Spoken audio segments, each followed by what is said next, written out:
trying to preserve the nutritional value and the appearance and the quality of the vegetables. We applied methodologies that, of course, have been standardized and approved. First of all, we obtained our foods or produces from major markets in Nairobi. We envisioned that most of the produce that are produced out there in the most part of the country end up in the city. It is possible to trace back to where it originated from. And therefore, we went to the major markets, Muthurwa, Githurai, Kangemi, and Nakuru. And we would tell you that from Nakuru, we get produce from the Rift Valley. And the major producers, plus a part of Nyandarua, will end up in Nakuru. And the traders actually know where their produce has come from. You can trace back.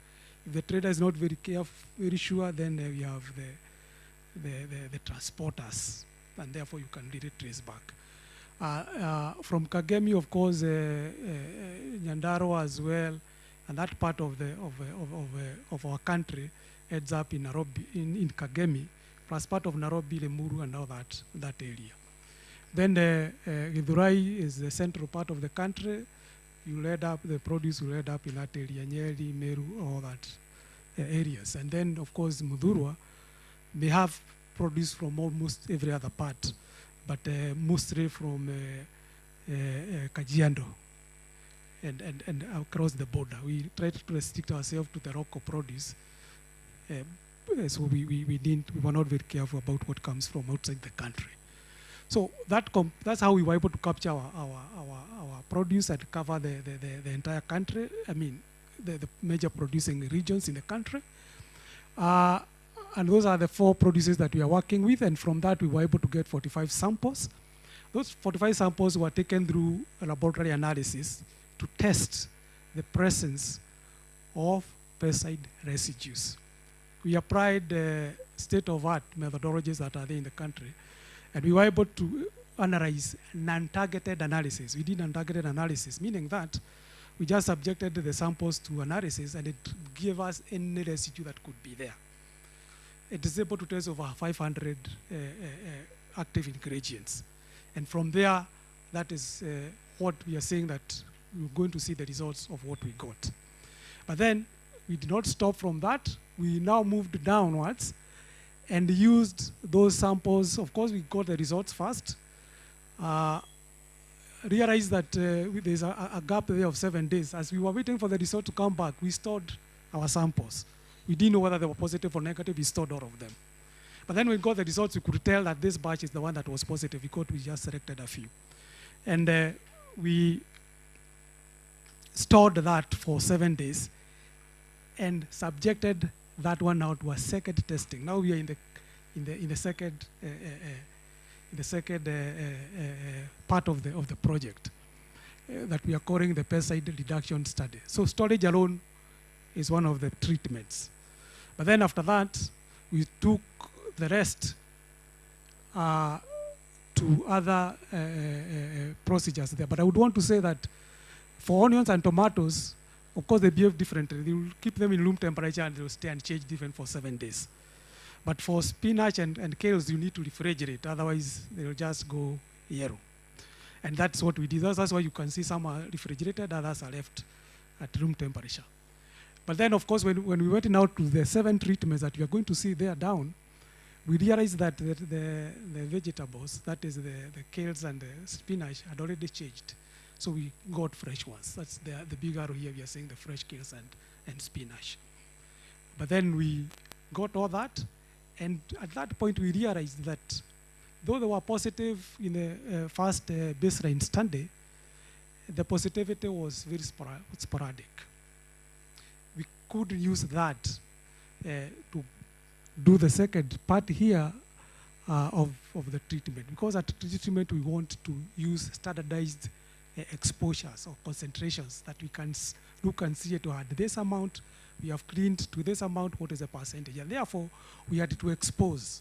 So exposed them, or we spiked with the known pesticides that we, of course, had known that are in use, In our study and in other studies and the common ones, we selected 7 of them and spiked or introduced or exposed the produce.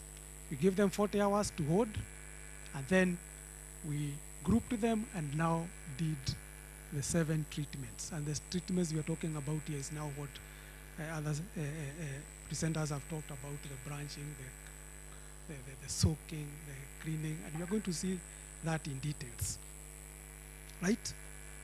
And at every point, you realize that we are moving to testing. So at storage, 7 days, we tested and kept those results.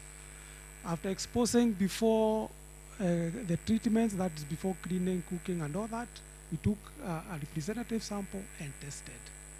Then at the end, when we did all the treatments, then we had the 68 samples from the different treatments, and then we tested as well. And we are going to see what those testing brought us to. The next slide, please. Good.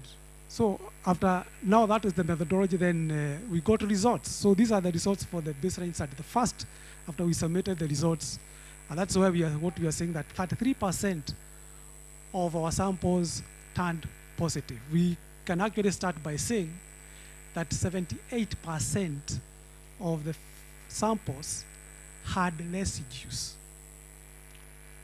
right? So 78 of them had residues, they had chemicals, right? What you're saying is that if you buy, as the moderator said, if you buy your 10 produce, 8 of them will have residues. Kama uko na 10, 8 zitakuwa na those residues. But of course we did the analysis or the computation, and of course we used now the standards that are there. We are really keen about the EU maximum residue levels. Of course we know there is Codex that is also used in the country. There are reasons why we are going for the EU, and we are saying that out of those 87%, 33% of them had residues above the guidelines, right? Meaning that if we were to accept or reject, you could have rejected the 33%. And that is what we are showing here. That the chemicals, these are the active ingredients here. So you may not need to struggle mentioning the names, but they are there. Came from the different areas in the country. Like the first chemical there is moderate hazard. We have different classifications. We have those ones that are slightly, class 3 slightly hazard. We have moderate hazard. We have one that is high hazard. Depending with the region that, of course, it is being looked at from. So there were tomatoes, and all the tomatoes that we are seeing there, 1, 2, 3, 4, 5, 6, 7, 8 of them, had residues above the maximum residue levels. From Nakuru, 2 of them, from Kajiado, 3 of them, from Kirinyaga, 2 of them. And those are the residues that we actually got. Now, if you compare the residue, like in Nakuru is 0.04, should be acceptable if it is at 0.01. So anything that is above there, you can now actually even see how much more it contained against what is acceptable. Moving down to the next chemical, the next one, all of them. Now, this is what makes the 33% that we are talking about. The distribution in the terms of where it came from, the type of the produce, and the amount of chemicals that we detected. And we are saying this is just another study. The studies that are before us still shows almost the same or similar results. And they are published there, you can confirm that. Maybe you can move to the next one. In summary, what we are saying is that a third of all the samples exceeded the applicable EU residue limits. And the tomatoes had the highest. And you can see what it's in the previous slide. They had the highest proportion of non-compliant samples, followed by spinach and kales. And this is, for those ones who are farmers or who have done agriculture, of course, you know, the different crops are more dependent on chemicals because of how vulnerable they are to the pests. And they may end up using much more than others. And I think that would be an explanation why. So 8 pesticide active ingredients exceeded the regulatory limits. That's what we have seen in the previous table. And 7 of these pesticides were classified have been classified by WHO as moderate hazard or class 2. Most non-compliant sample originated from the major markets, and you can see there Kirinyaga contributing the highest at 40%, followed by Nakuru, and the rest as that graph is showing. Next slide, please. What are the implications for the consumer food safety? Is that this baseline assessment demonstrates that pesticide residues continue to occur in vegetables marketed in Kenya. We are saying continues because it is in a support, and I am repeating that, of other independent studies that have been done and they're out there. So it continues. In Kenya, provides in vegetable markets in Kenya, and provides the scientific foundation for evaluating practical household interventions. We are saying that we cannot just stop there. Now that it is there and it continues, but we need to look for interventions. The findings highlight the need for interventions at both production and household levels. Realize that what we are presenting here is at household level, but it would have been better if we were able to stop this at production or minimize. So prevention of pesticide residues should remain the primary objective. And this is through responsible pesticide use, that's now at production level, adherence to good agricultural practices, and compliance to recommended pre-harvest intervals. If those were observed, would be having lesser issues when it comes to consumption or to our houses. So complete elimination of pesticide residues at the farm level may not always be achieved, and that's a fact. And therefore, consumers should be encouraged to adopt evidence-based household food preparation practices capable of reducing the pesticide residues before you consume. So evidence-based, and we want to encourage that. And that's why we are here. And the evaluation of such method is what we want to present. And we are calling them solutions. We are saying we have now seen what is out there. Can we at least start looking for solutions? However simple they are, could they be applicable, and what could they guide us into? And that is our next study. And the background of what we are now talking about is that consumers routinely do some things in our houses. And most of us here, you realize that you have done one of these before you consume your food. And the above practices, they substantially actually reduce the pesticide residues, depending, of course, on a number of things. Either the physiochemical of the compound or chemical we are talking about, how you do it, or even the type of food that you are talking about. However, the effectiveness of these methods vary considerably, right? And it is now upon us to try and show how would they be standardized to be effective and to be able to be used in a manner that we are sure that it is actually doing what's supposed to be doing. So that we don't just do it haphazardly, but we systematically do things that we are sure that are going to be beneficial to us. And of course, we had to form objectives that would have guided us to get to what we are talking about. And those are our specific objectives that we needed to determine the effectiveness of washing and learning tap water, or learning water for that matter, in reducing the pesticide. Secondly, we needed to evaluate the effect of branching. We are going to see what branching is. Cooking to reduce pesticide residues, concentration. We also actually assessed the effectiveness of soaking vegetables in the various solutions, that is salt, baking soda, and vinegar. And realize we picked things that are already in our kitchens. We didn't want to really explore out there. We wanted to start from a point that is easy to apply. and things that we don't need a lot of legislation to apply. There are things that we are actually using. So, and also then of course we needed to identify practical household preparations that would provide the greatest reduction and that we can use in our houses. And that's what we are going to move to. So to do that, of course, we had a design that we followed.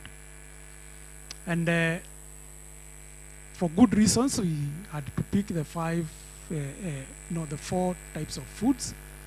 And as we started on, we realized that everybody here has consumed this, I think, in the last 3 days. So it's almost always there in our houses.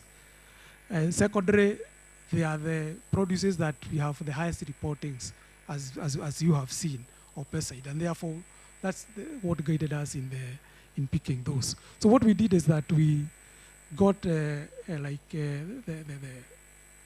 about a kilo of that, and we grouped that in the different groupings. I have 7 groupings here, divided on the types of the treatments. Now this is what we are calling treatment. When we talk about treatment, they are the number 1 washing in landing water, washing plus branching, salt, water 2% soaking and washing, all the way to number 8, which was storage, as I had said earlier on.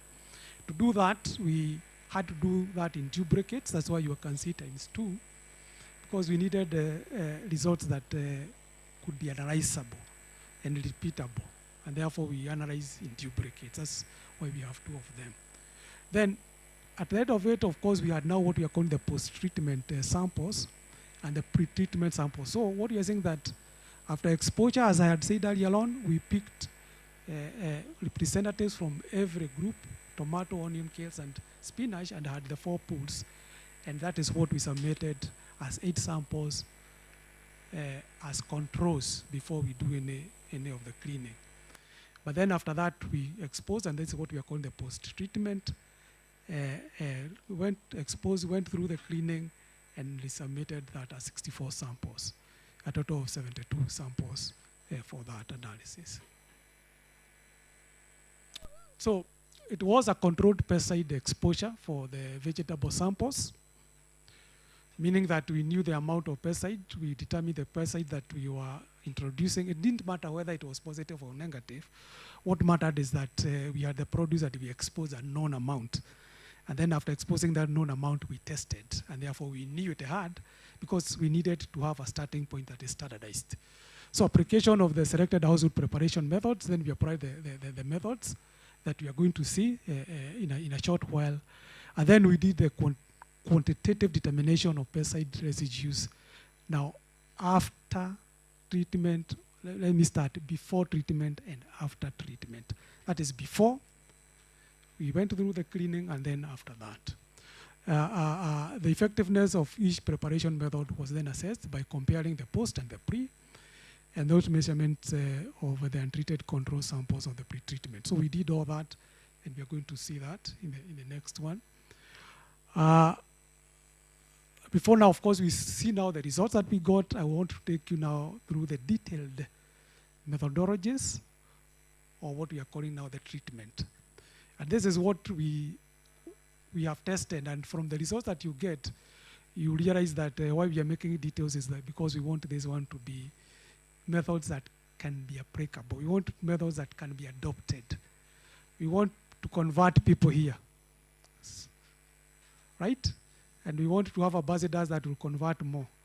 Because if a method is going to remove the poison, as he said, from our foods, then we need to use it and be deliberate in the manner in which we apply it, right?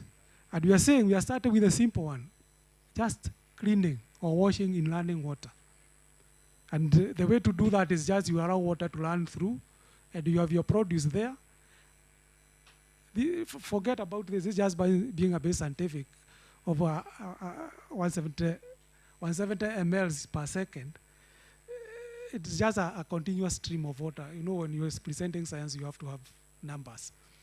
But as you present out there, you realize it's just a continuous flow of water that is not wasteful, and it is enough to clean the dirt out.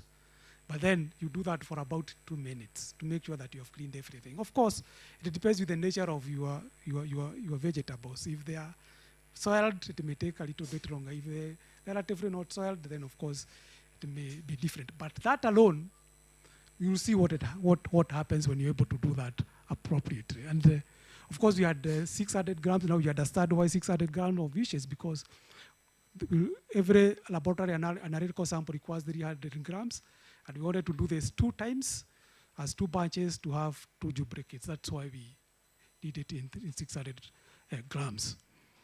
And of course, we are saying that you need to trim, just the way you do in your kitchen. You trim first, and if it is the onions, you peel, and then you do your cleaning. Sawa sawa. Ni vile tu tunafanya, but we are now being systematic and deliberate, because we are going to do the testing and we are going to see the next one. The next one is washing and learning water. It doesn't have to be tap water, as long as it's learning. And then we are going to do what we call brushing. So you trim. So the first one that we have said is the basic one, and it applies to all of them.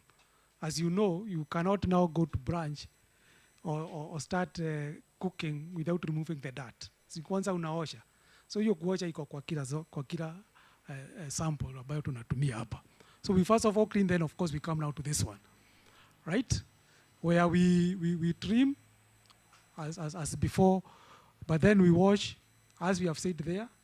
But then this one we now place in water that has boiled, or boiling water. We are not boiling. It's water at about in Nairobi, I think is 97 degrees centigrade. Water will boil. So that water that is boiling, not the one that has boiled, let me put it like that, you dip your produce for 60 seconds. That's what we are calling branching. That temperature alone causes that branching. We have a chef out there, he'll tell us what really that does to our produce. So that is enough. We submitted that batch for testing, and we want to see what happens. Then we move to the next one. This one, we soaked. We made 2% salt. 2% salt, I think, is just like 2.5 teaspoon of salt. And this is the table salt in about 1,000 ml of water. Ukiweka hiyo, 1 liter. 1 liter, 2.5 or 3 or thereabout. We are going to do that practically and see. That would be like 2%. Go out and test. Otherwise, you are not saying that is the manner in which you must cook.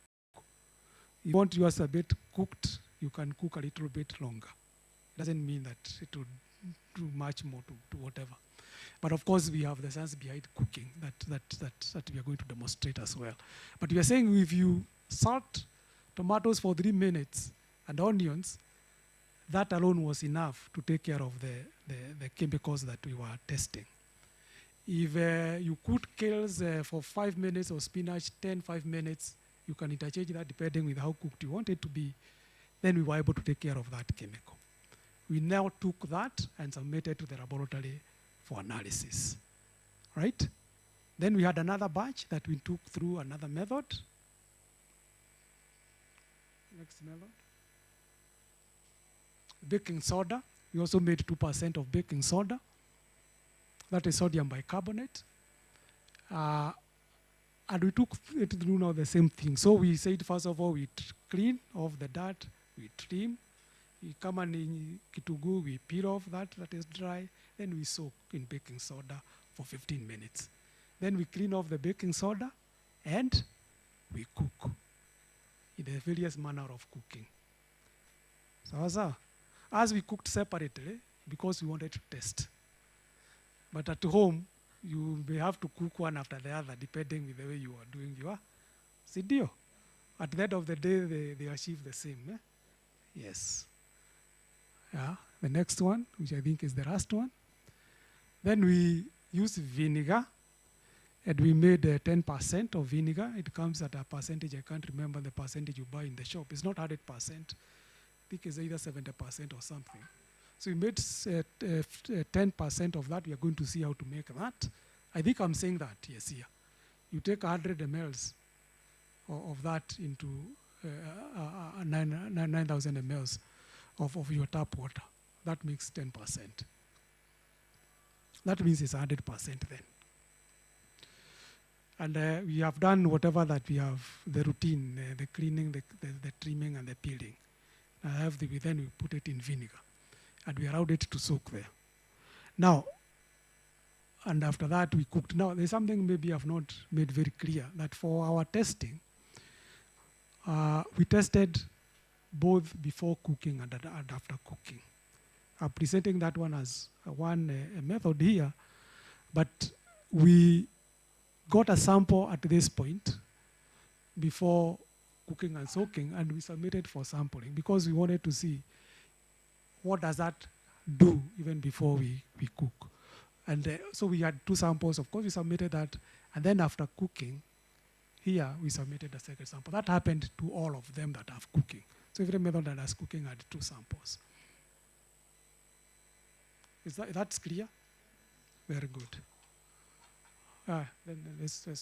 And now these are the results we got. So we start with the first part. If you can remember, we said that after exposing, we took the first pool of 4 samples, right? And we called them what? We called them pre-treatment. Before any treatment. Sindio? That's what we call pre-treatment. That happens to be a control. And I'm saying we did that to standardize. And that is the results that we were getting here. This one is just to confirm that the samples that we are taking now through all that had pesticides at levels that are known, such that when now we clean them and cook and do or whatever we are doing, we know that the pesticides are there and what will happen. So. And of course, the recommendation is, because this is a method that has been established, it's not like we actually establishing the method ourselves. The recommendation is that a sample should actually have at least 0.1 parts per billion of the chemical before you try to do any processes of reduction. And ours, of course, you can see all of them are above, except only one, and I think that is a methamidophos. And the methamidophos, we didn't actually spike. Methamidophos is a byproduct of acephate. So when you put acephate in, it breaks down to methamidophos, and therefore that is why it is less. So let's move on and see now what we got. So after taking our samples through all the processes that we have talked about, there's the 8 of them. We submitted that for testing, as I had said earlier on, and we got results. Now those results are the ones now we compared or we used to get the percentages. What I'm presenting here are percentage reduction. What we are saying is that I've shown you where we started. I realized I said we have 64 samples. That would be a lot of data here. So what I've done is that we already have done that computation, and I've shown you what the computation we got. So we got the results after treatment, and we now tested. Where did we start from? With the tomatoes, for example. When we washed tomatoes in running water, we were able to reduce the combination of all the chemicals that would be there by 49.8%. For the onions, by 99.3%, almost everything was removed. Of course, if you look for onions, it's the product average here is 99%, so like you are removing everything. And that, of course, we can explain, because you realize what I am saying here is that we expose the onions. So ni zile onion tunanunua hapo, and then we expose the chemical. So most of the chemical was just on top of what we peeled. So peeling itself removes most of it, and that, of course, is known. That's why fruits are a little bit better than vegetables that are not peelable, because when you peel, you remove all chemicals that are not systemic, that do not get into the produce. So that alone did that. And of course, I may also mention that with onions, it is also known even from the first baseline that the contamination in onions normally is very low. And I think that is in most of the products that are grown in the soil, because the manner in which they interact with the chemicals is different from when they are up there. So that's why that could be explained like that. But now, going across washing, you can see that kales, 44% was removed, spinach, 51.6% of the pesticides were removed. An average of 61% of the pesticide was removed by only washing, by only cleaning. Tunaelewana? When now we move downwards, you realize that it went on increasing by increasing the other procedures there. But one thing to note is that it is not uniform with the different types of foods. There's that variance. And of course, we can explain that because the texture and in the manner in which the dependent with chemicals are different with the different types of food. But one thing to note here is that the methods give us different ones, and we can pick those ones that give the best, like we are saying 2% salt soaking plus washing and cooking. About 72%, 72.4% of the chemicals were removed. We are going to apply these percentages in real life, and we are going to see what later it means. But that is the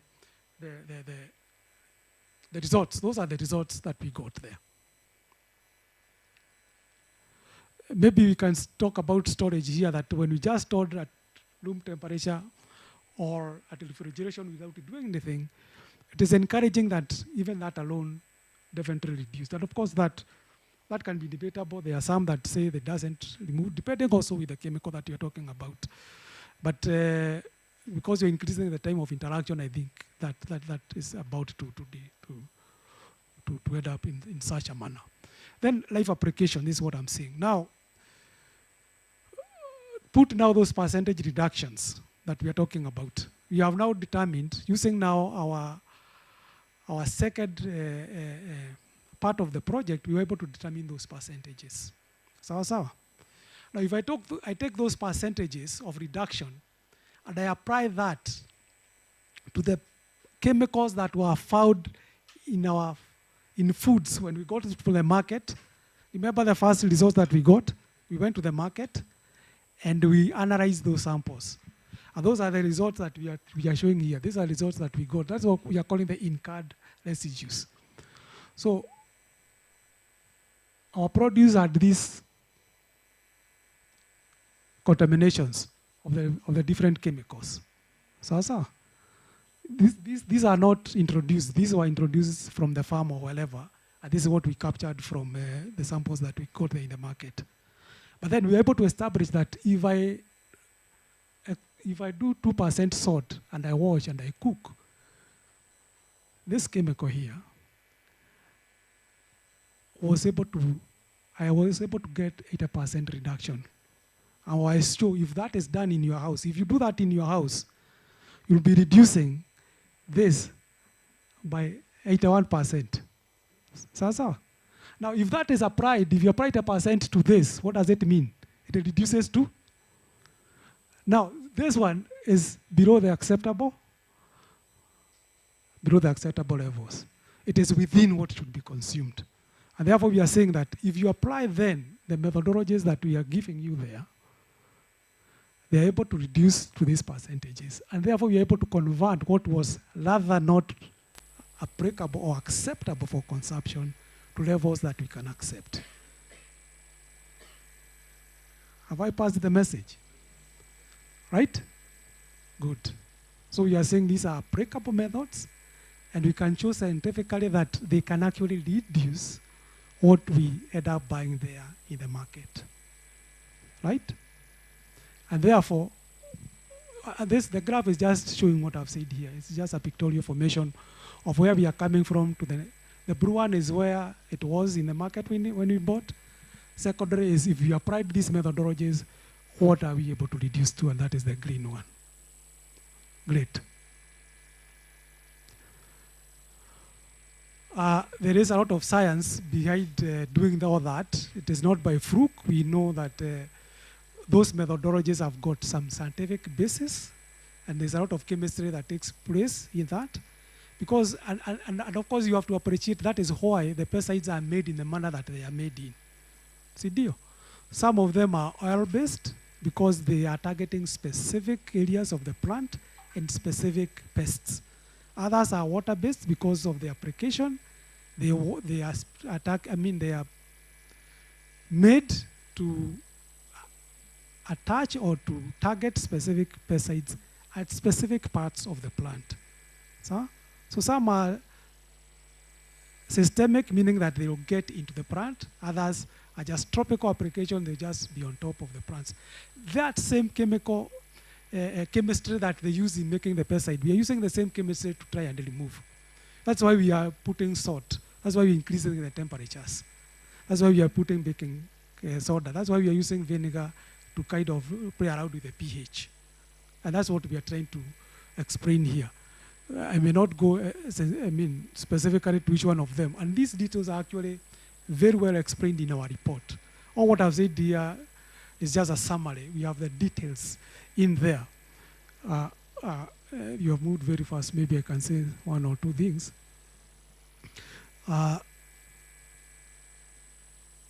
Yes, that I think I've said that there are some that are misviewable, meaning that they are either both water, they form what we call a suspension. When you put in water, they don't dissolve, and therefore you may not be able to remove all of it with water. You may require to do a bit of heating or to volatilize. That's why when you are cooking, when you use oil or what we call salting, they form vapor, and by that vapor formation, you're actually removing them. So others you boil, and after boiling, they get into the water that you are boiled in, and your produce is minus that. Others are completely oil-based, and that oil-based you realize when now you come to cleaning with water, you may not be able to do that, but when you fry, it is actually forms the volatile part of it, and you're able to remove that. The next one, of course, the different methodologies then will apply, meaning that why we soak, when you soak in vegetables in salt, what does the salt do? It dissolves a number of pesticides, and it will remain in the solution there, and be able to reach out from the plant tissue. Then it's kind of you're extracting it. Because somebody may ask, why 15 minutes? Why not only 2 minutes? We want to give time for proper reaching or proper removing. So the time you are giving there would be the minimum time. You may have maximum more than that, but of course you also want to cook your food. You don't want to keep it there forever. Good. So I think that's it. And you know, things like chopping or breading has some effects that also we don't, because we are saying when you do that, the plants are able to release some enzymes, or some of them are acidic, and they alter the pH. That alone, altering the pH, takes care of the pesticide that is there, because you have altered the pH, it extracts it into the solution, and that alone reduces. So these practices that we normally do right out there without necessarily having thinking about what we are doing means so much, and that's what we want to make meaning out of. In conclusion, we are saying that the treatment methods applied to selected study food produces that, as you have seen, were shown to reduce various pesticide residues at different percentages. And I think I've explained why at different percentages. We are also saying that it is therefore possible to reduce pesticide residues to acceptable limits in the different food produce after taking them through selected reduction procedures. And these are procedures that are applicable in our kitchens, right? We are recommending the following. That regulatory authorities, and this would be people like PCB, CALFIS, Ministry of Agriculture and Livestock, Ministry of Health, the county governments, they need to strengthen national food safety systems. And these are very elaborate. In our report, we have itemized what we mean by that. And they know. We don't have to really tell them what they are. But we are also talking to the farmers, and we are saying that farmers should note that reducing pesticide residues should begin at the production level. And you know, with our farmers, some of us may be farmers or by extension or directly. A farmer will be exposed to it. When they are applying, they are exposed to the chemicals. We are all consumers, so when they consume, they're also being exposed to the chemicals. They may be exposing others, either not deliberately, because they may not be aware. Because a number of the chemicals, you realize they should be applied in a specific manner that we don't normally do. Because some of them are mechanized. They are there, they have been approved, but they should be applied in vast areas. But we apply them in small households, and they will end up even in our dwelling areas. So farmers should note that, or we should pass that message. And of course, to all of us who are consumers, we should adopt household preparation methods that have been demonstrated, and we are going to demonstrate that practically today to reduce pesticide residue effectively, right? This of course, we can't rule out that our study did not have some strength and some limitations, and we can highlight those limitations at this point. Of course, the limitation also give us areas for further studies or further research. But you're saying that the effectiveness of each treatment was determined by comparing, as you have seen, residue concentrations before that we had controls, and then after the treatments. And I think that's a strength. And after the preparation, we used a credible method. We used a laboratory that actually ISO 17225 accredited for this analysis. So our results can be challenged anywhere. You can take this to any part of the world.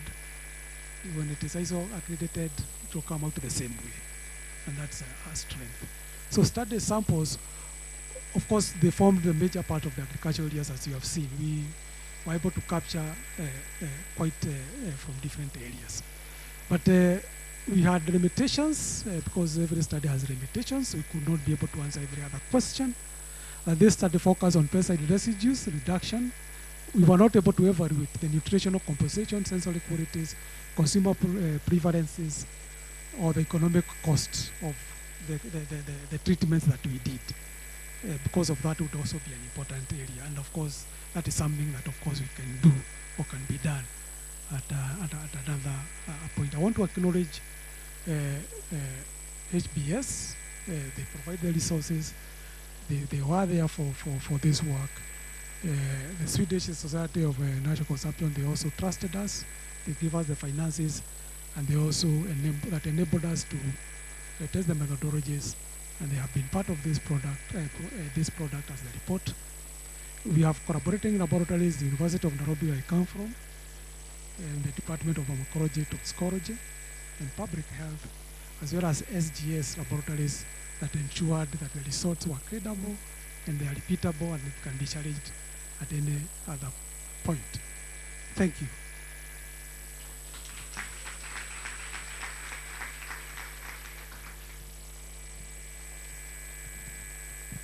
All right, asante sana. I think Daktari deserves a little bit of more applause than that. Yeah, I think he has done his best to try and explain to us the science behind. Yeah, he has simplified a lot of things. That being said, I personally have a lot of questions on the report itself, but I'm sure some of you also have those questions. Before we get into those, I want to acknowledge a guest who has just come and is among us, is the CEC of Devolution from Murang'a County. Prof, just say hi to the people.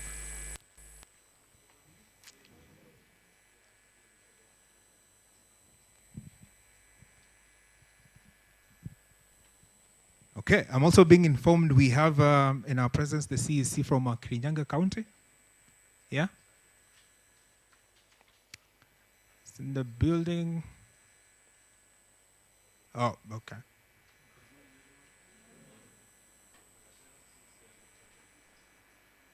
All right, asante sana.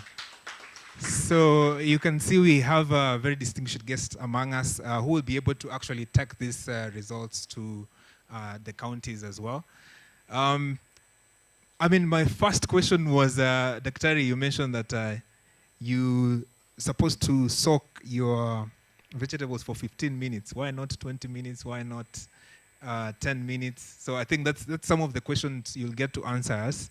I mean, you mentioned you have to be very scientific on how you're doing your things, but I'm sure that's some questions that some of us will have. So as Dr. mentioned, we are actually going to demonstrate to you live some of these methods I was talking about, from just blanching. I think we talked about this. So we are going to see what that actually looks like. We have, of course, salt soaking. I was talking about salt has to be 2% of the solution. So ukiwa pale nyumbani, how do you make sure that it's actually 2%, right? So how do you do that? So those are some of the things we'll go live outside there, because I think here you're very comfortable na hatutaki kukusumbua sana. So tutawaacha mkae hapa, and then we'll just live stream the whole process here, just from the outside, and then after that, when we finish, you can go outside and try to interact with the people. So I'm going to open the floor for 3 questions. So if you have a question for Daktari that when he was talking here, maybe there's something you wanted or you didn't get to shika vizuri and you want some more explanation. 3 questions. Yeah? Okay, I can see hands already. So there's 1, there's 2, and then there's 3. So I'll start from the back. Daktari, I hope you are ready. I think we can get an extra mic. Good morning. My name is Africa Okello. I'm an independent researcher who's interested in food production. Thank you, Dr. Ari, for the detailed presentation. My question is, it's very characteristic of Kenyan households to buy pre-chopped vegetables from kwa mama mboga. And I was thinking, how do we also ensure like the nutritional value? Because when you buy the pre-chopped vegetables, some people don't say wash them, or when you wash them, it's also known to maybe take off like some of the nutritional aspect of it. So once you buy the pre-chopped vegetables and then you bring it back home, and then you subject it to these practices that you mentioned, or the treatments, do we still also kind of ensure that it still has nutritional value that is beneficial to us? Thank you.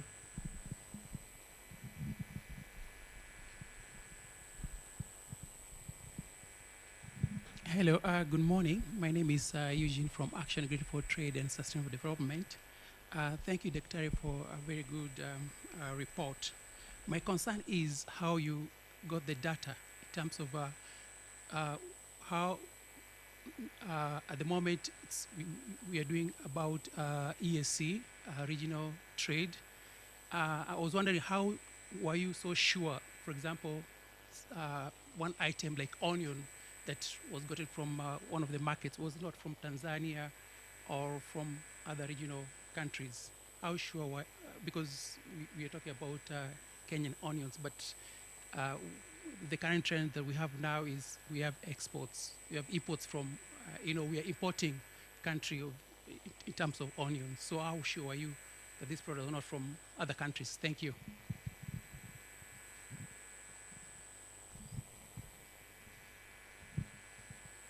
Good morning. My name is Stacy. I am a student from Multimedia University. I actually have 3 questions, but I'll summarize them. Okay? So my question is, during the boiling of the vegetables, does it affect the vitamins? And the second question is, we all know that we have different types of pesticides. So at a household level, apparently I'm from Kibera, and my question is, how are we able to know the different types? Because you say that the oil-based, others are systemic, and how are we able to differentiate it at a household level? Because it's for household consumption. And the third question is for, you said that the pesticide application was external. So what about the pesticides that were absorbed inside the plant? So are the methods effective for also the pesticides that were absorbed inside the plant and not the ones applied at the top coat? Thank you. Asante sana. Doc, should I give you 5 minutes? You answer the questions. Yeah. Our attempt, we are told to attempt. Attempt meaning that you don't have to get 100%. So, Okello, you talked of shopping vegetables from the kiosk. And what are the implications? And of course, I would start by saying that I think going forward, after we get this information, there are some practices that we need to discourage. And ultimately, they should be discouraged, because when you have vegetables are chopped at the kiosk, how are they washed? What water did they use? So the hygienic practice from the start is all wrong. But however, it is done. And the reality is that that's what we consume. Kwa sababu mara unakibia tu hapo na hakuna masaa na unaenda unakula. I would say that it could maybe apply when, and I'm wondering, one who buys that in a kiosk, whether they'll have time to do what we are talking about here, of soaking. However, I would think if you now pick that, because we are going to see that, and soak, it is possible that it of course have some effect. And it will be positive effects. However, we are saying that we are starting from this, the starting point is all wrong.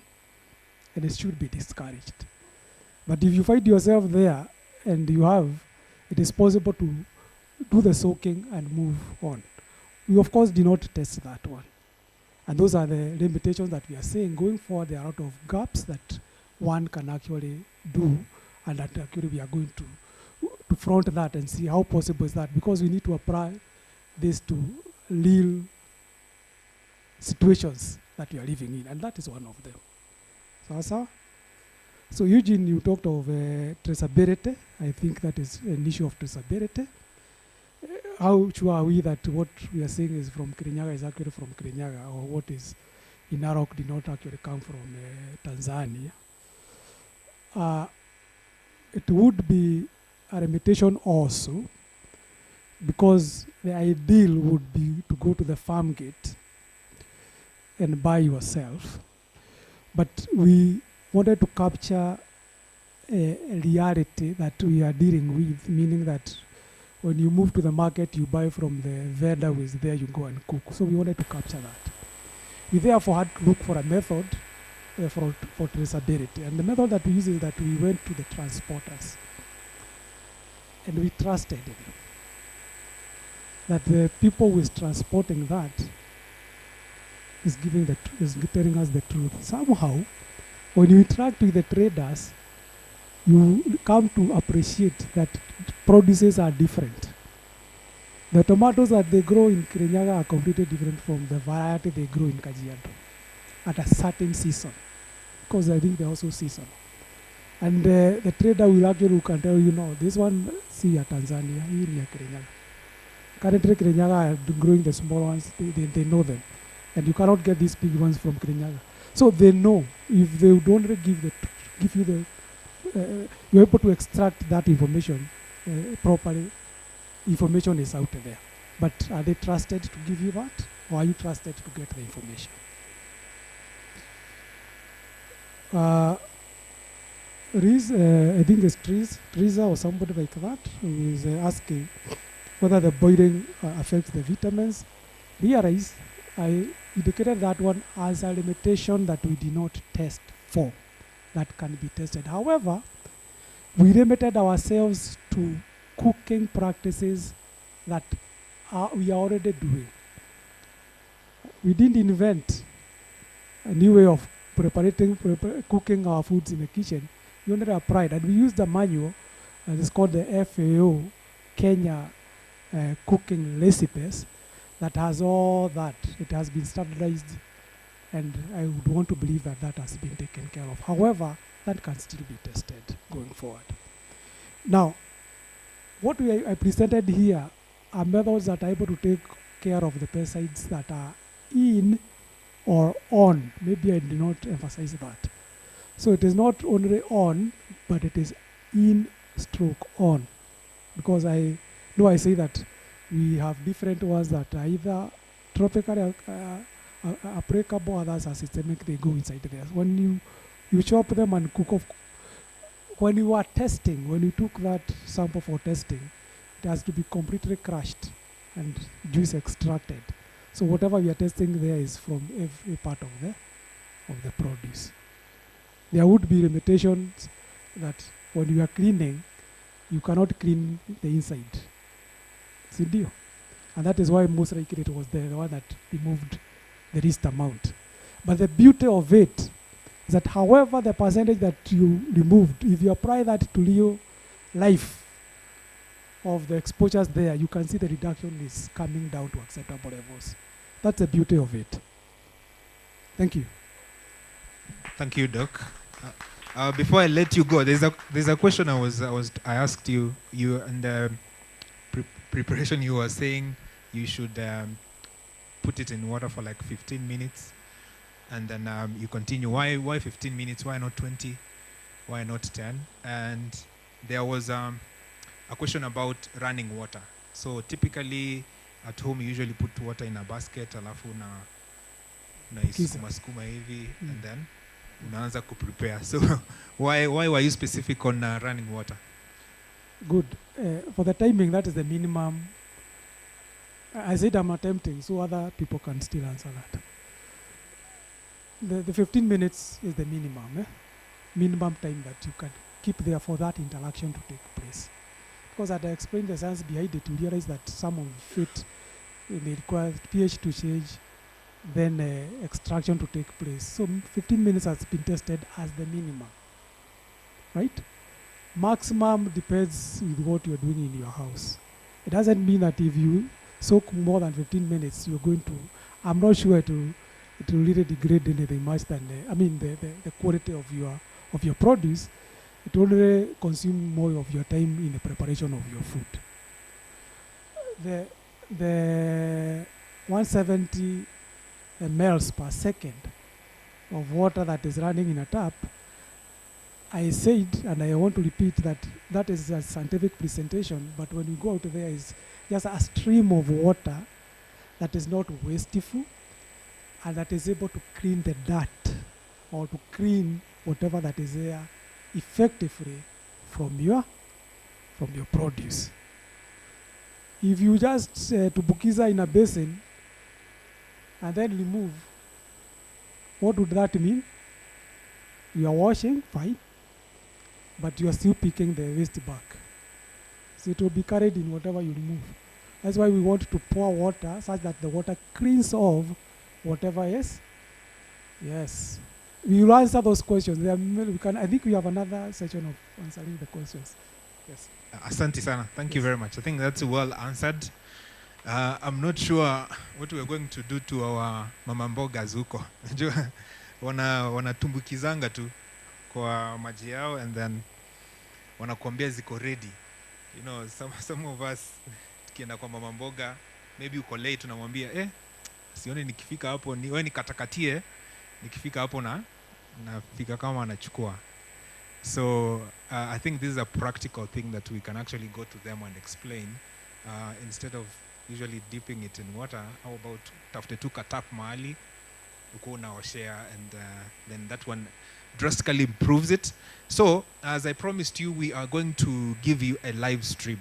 I want you guys to remain in your comfy seats, and then we'll sort of project everything we'll be doing there in the outside. So we should be done in about 15 minutes.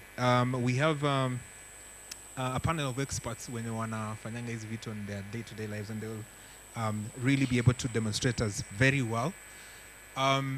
So the idea is all these methods that we have talked about, washing, they're going to demonstrate to us how do you do that in running water. We talked about blanching. How do you actually do that as well?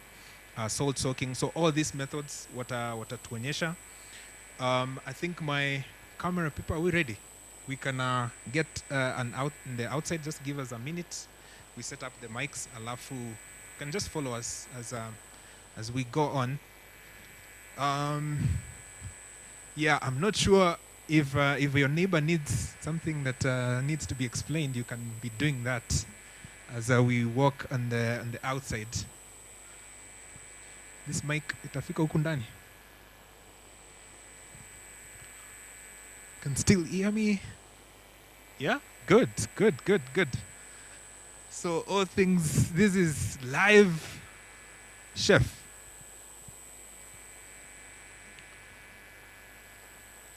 Yeah, okay, we start from here.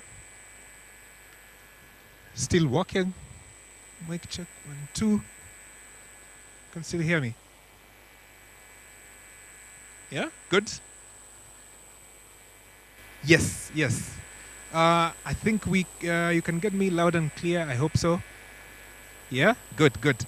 So we already have a setup here, and we are joined by people you already know. You've seen their faces before, and they're going to sort of demonstrate to us what this setup entails. So I'll let them introduce themselves, and then we get going.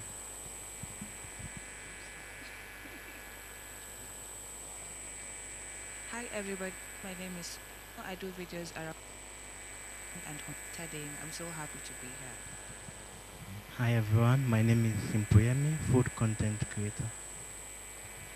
Hi everyone, I'm Chef Raphael, and I teach people how to cook, and I'm excited to be here to teach you now how to clean your vegetables properly so that they are actually safe before you consume food. Now we'll do the demo. So the first thing you want to do when you are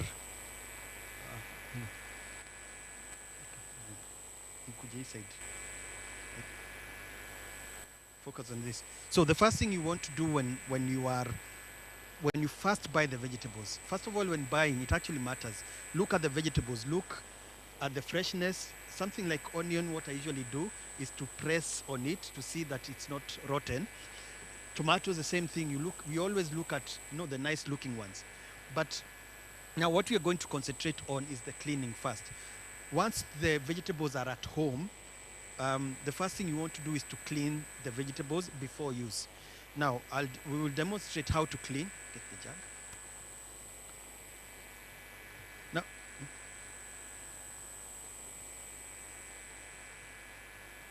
so let's say we have the onion, for example. How you clean onion, first of all, you clean it with the skin on. You do it under running water. Now, assuming this is not working, which for now it's actually not working, this is running water. It's not putting water in a container like this and then washing all these onions or tomatoes in one.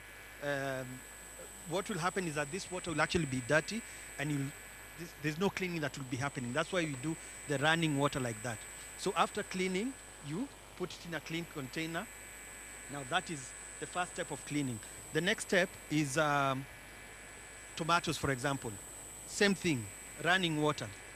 You rub all the sides of the tomato. You avoid this thing of washing in bulk. So once it's clean, into a clean container. Now the greens now, if you ask me, that's the most important. We all have greens, whether it's kuma or spinach, like in this case. The best way of cleaning, this also includes that Mama Mboga who might be watching this film. The best way of cleaning is this way, individual leaf under running water on both sides. Yes, it's not soaking these greens like that and then shaking it off.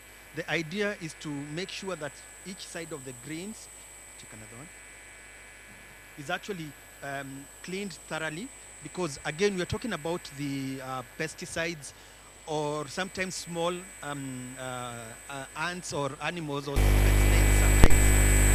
This is the best way to clean it. You make sure that each side is actually cleaned. That is stage one of cleaning. Now, what I think we've already been told in the inside there is now the next level, which is now we're going to show other ways of cleaning or enhancing the cleaning method. Now, here we have a salt solution. We have one with bicarbonate of soda and one over there with the vinegar. Now, this is 2%. 2% is about, in 1 liter, it's 3 teaspoons of salt for 1 liter. This is 5 liters, so we did 6 teaspoons of salt in, this is both 5 liters. So this is the part that is very important. The whole soaking of the vegetables in this water solution, it makes sure that, again, any pesticides or, again, some stubborn things that may be stuck on the vegetables will be killed, and most importantly, that pesticide residue will be dissolved into this water. That applies to the greens. My take is that you do this to, you soak it in salt when you're doing the greens. We can also do the same thing for bicarbonate of soda in terms of soaking. This other vegetables, you can actually even do the same thing, salt or bicarbonate for onions and tomatoes. You can actually do that. So what is important for you to note is that it's not that you do these steps to like you start here, go here, like it's you choose one. It's either salt or bicarbonate or vinegar. Now when it comes to vinegar, we actually went for onions and tomatoes for vinegar is because something like greens may be denatured when you soak it in vinegar solution. This is acidic, so this is much better for the greens. But you can also do the same thing, this one for something like cauliflower, broccoli, eggplant, lettuce, yes. Although lettuce also, you can also use any one of these. But this one is, you use it for vegetables that have a hard, outer coating, as opposed to the greens. Now, again, we said we choose which one you'll use, and then now we want to cook. Now, before cooking, now these vegetables are clean. They have already even been soaking for about 15 minutes. Now, the next step is to take the greens. We are going to cook as well, so I'll show you. So you actually rinse off the excess, either water with salt or the skooma and the tomatoes. You just rinse them and then put them in ready for cooking. So while they do that, I'll also now talk about the storage part while we are here. So we'll do one bunch of spinach, just spinach, and then we'll also do some tomatoes and some onions, and then we'll cook them. Now, when it comes to storage, let's start with the onion. You store it in a dry place. Good thing about onion, they can keep for long. But that's why when it comes to buying it, make sure that you buy it in the right quality. It's not rotten, because in case it has, it's not good, it actually go bad. You'll have some small flies that will be on the onion. So you store the onion when it's dry. Now, when it comes to greens, if you do not have a fridge, I would say buy whatever you can consume. Don't buy in bulk in the name of you've got it at a good price. Even if you have a fridge, the longer they actually called fresh, they actually go bad even if in the fridge after some short time. So it's also a good idea, if you're going to store them in the fridge, the first thing you do is to clean them like we did, the initial cleaning, and then put them in the fridge, in the bottom part of the fridge, so that they will be ready for cooking. But before cooking, we'll do one of these steps, so that now we make sure that, again, the pesticide residue is completely eliminated or reduced. So that's for the greens. It also applies for the other vegetables. Buy these types of vegetables. In Kenya, we are lucky, we can find them easily. So buy even hoho. Buy whatever you can consume within a few days, to avoid even the wastage of the produce going bad while still in the fridge. So now that we have done, that's the storage part, we'll now go to the other side. There's one more method of washing or preparation before cooking, that is blanching. So, yes, question. Yeah, I was asking for the onion. Yes. Usually you are supposed to cut it, peel it, and then wash it. But I'm seeing you're starting to wash it before peeling it. Actually, that's not usually. It actually should be washed with the skin on. I'll explain why. Once you cut it, like even before cleaning, what happens is once you put the knife to cut, there's dirt on the surface. That dirt will actually be transferred into the onion once you cut. So it's always a good idea to clean them, because onions comes from the dirt, literally. Inatoka chini ya mchanga. So that dirt will actually be come into the contact with the inside of the onion. So that's why it's a good idea to clean them first and then cut and peel. Yes. So we'll go to the blanching side, and then we'll also end with the cooking, a quick cooking of whatever you have already made. This is enough. So go to this side.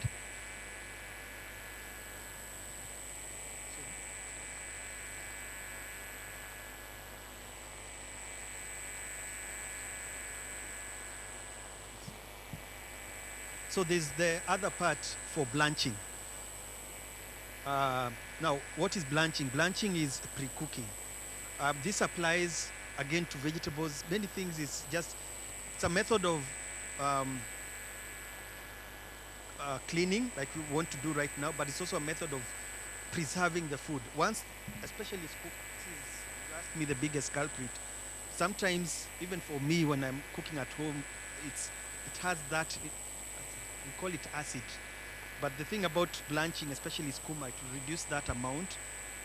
I've forgotten what it had, but most importantly, this is also another way of, if you have too much of these greens, you have somebody has come from the shamba or and brought you a sack of skooma. Blanching will help these vegetables stay longer because you will cook them. Now blanching is, the water is here, it's already boiling. The vegetables are already cleaned, the first step that we did. So we dip them in that boiling water for about 60 seconds. In fact, they will turn the color. And also what you notice, I've put them while they are whole. Once you blanch them when they are cut, now when you talk about the nutrient part of it, the nutrients will be dissolve into the water once it's cut. Once it's like this, yes, some nutrients will go, but not the same way like when it's already cut. So 60 seconds. What I was saying is, for blanching, how you know it's ready, the greens, the color will definitely be much greener, a nicer color. You put them in a container like this. Now, this one will, if you're going to store them, if you, like I said, you have a lot of greens in the, and you don't know where to put them, it's much better to blanch them like this and then freeze them, and you use them when you need to. That's another way of reducing the waste, but also for this purpose of the demonstration, we're also talking about the pesticide. Because of planting, the chaff has been left in that water. Now, when it comes to cooking, when it comes to cooking, we are going to cook we usually cook mix spinach and skooma. So the skooma that we have, I mean the skooma that we have is already pre-cooked. It's, I would say, 70-80% cooked. I'm going to do it with the spinach. So I'm going to start with the onion, tomato.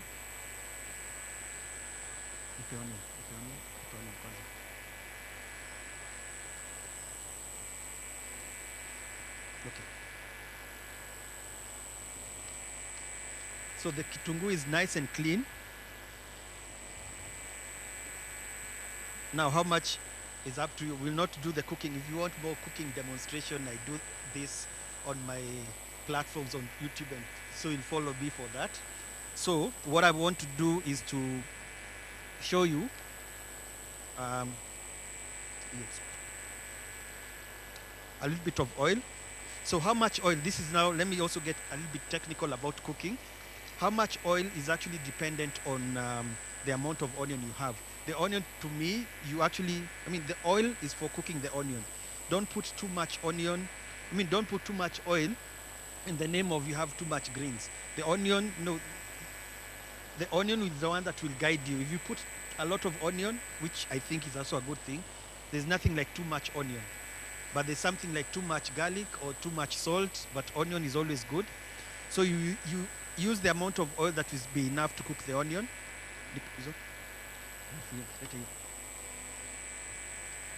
And going to add if you're going to add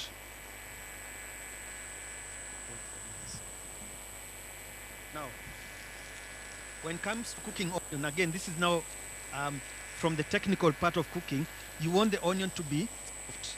And then add the tomato. Don't put too much tomato, especially on the amount of cooking that you're going to do for the greens. What I will do, I will start with the raw. This one was not cooked. So remember the skooma is already pre-cooked. So this one I only want to give it a head start because it's already, it's raw. I'm cooking it on high heat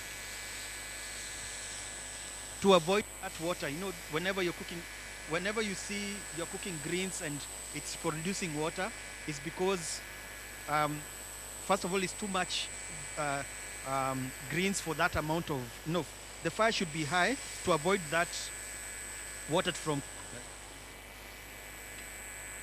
the water from coming. Remember, we also say we don't overcook vegetables. So,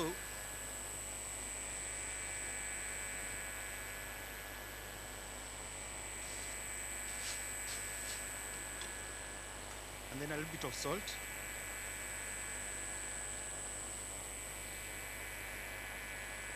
My way of cooking tomatoes to be fully cooked. So whenever you're cooking, you also look at presentation, how the food looks like. If you cut the vegetables, you cut them all the same way.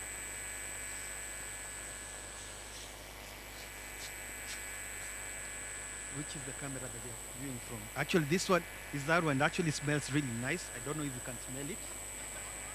It's really, yeah, it's actually really nice. So again, we are doing this real time. So I need to test. So you notice that when cooking, no water that has come out from the greens, which is a good thing. Okay. I want to taste. I'm actually turning off the heat. Greens are nice and green. Okay. So, acha nionje chumvi. We are doing it the way you do it at home.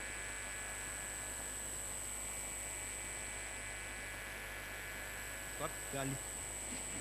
And that's it for the demonstration. All right, asante sana. I think they deserve a round of applause, tafadhali, for the amazing demonstration they've done. I think one of the biggest thing I was looking forward to is the blanching part, and you've done it absolutely well. And if someone didn't have a clue what it is, they now have a clue of what it involves. So asanteni sana. And I'm sure guys inside are very appreciative of the work you've done. Yeah, you need a taste, but I can confirm the smell is pretty good, right? Yeah. Okay, we have a taster here, so that we can actually ascertain that Rafael is right, that it actually tastes good. Harun, you also want to taste? I'm being told Harun needs to taste this.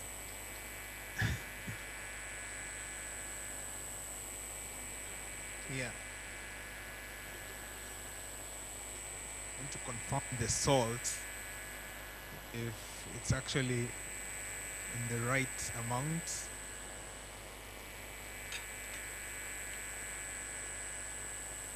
Yeah, that's our spoon of the day. So Utajipanga. Unakula tu kama keki tu hivyo. Yeah.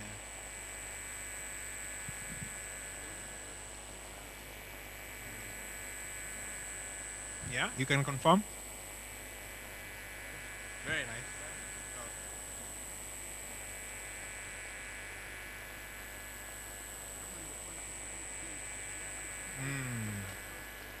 Yeah. Yeah, yeah.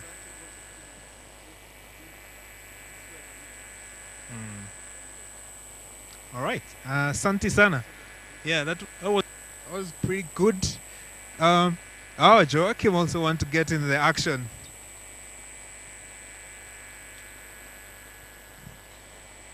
Joachim Phoebe also wants to be in the action. Yeah. You might as well. There's plenty of it.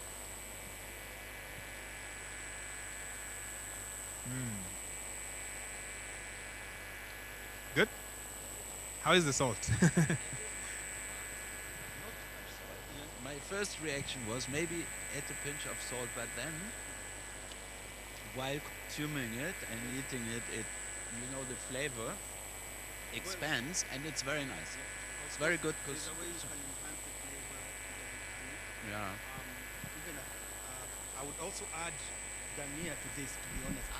Dania would, yeah, we all love Dania. It would actually work very well. Yeah. Even in this. Yeah. Or, in those are the most important. Did you get the crunch? Yes. Yes. Yes. That's not, because it's not been overcooked. Yes. Yeah. And that's key also, in as much as we're talking about cleaning, we also need to enjoy the food. In traditional cuisine, sometimes cooked, no? Yes, because it's been cooked till it's dead 3 times. So, the time also matters. Okay. So that you enjoy the food, so that the benefits are there. It is very good. Thank you so much. It's very tasty. It's not too salty. It's crunchy, and it gives you a wonderful flavor.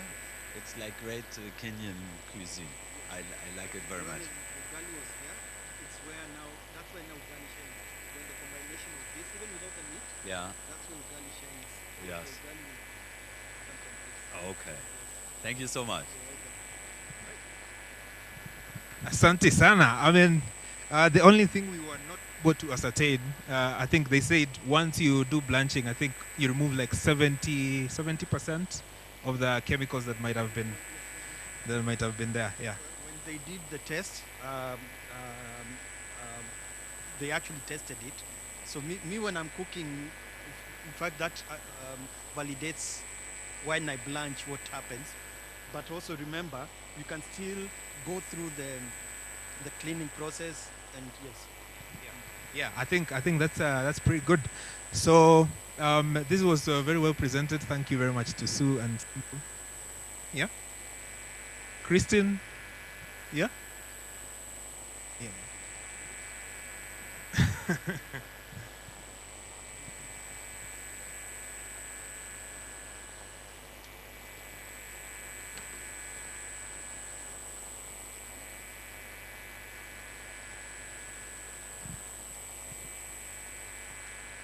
Good. I think she. Germs are not aware. Ungechapa tu hivyo.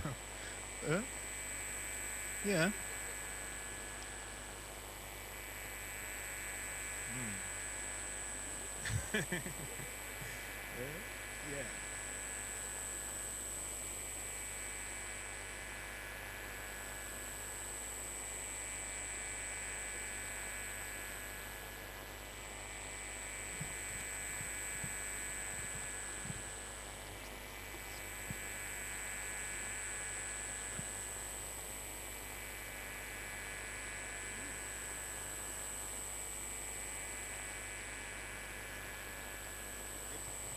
Very good and crunchy as well, and also tasty. Follow the same, because there are some people who don't cook without tomatoes.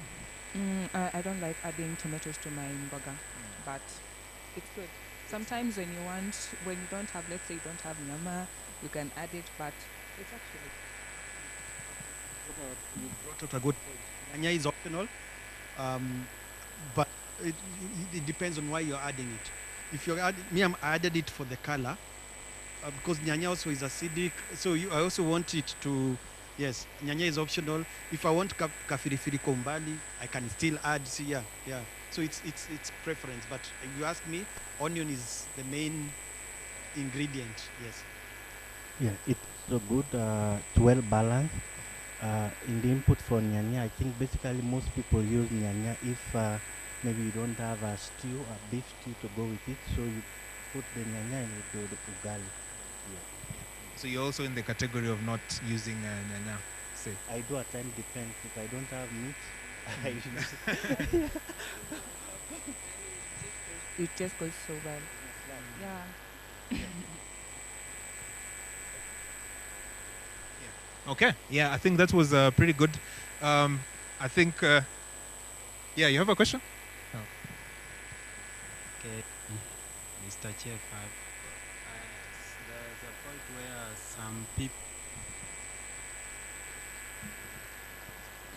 there's a point where some people blanch tomatoes.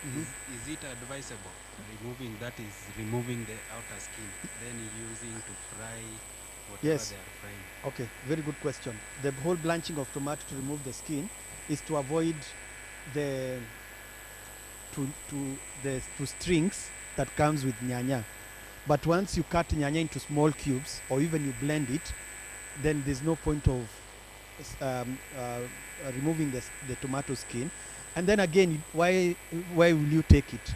So if you ask me, you can still, if you don't want to, the reason why we blanch to remove the skin is to avoid the skin, but you can cut them into small pieces or blend it, and then you use the whole tomato, then there's no waste. Yes. Okay. So I think that's good. You want to go on the inside, at least you say hi to the people. And then, yeah, we can get, at least wawaone, si ati mlikuwa mbali. Just say hi to the people.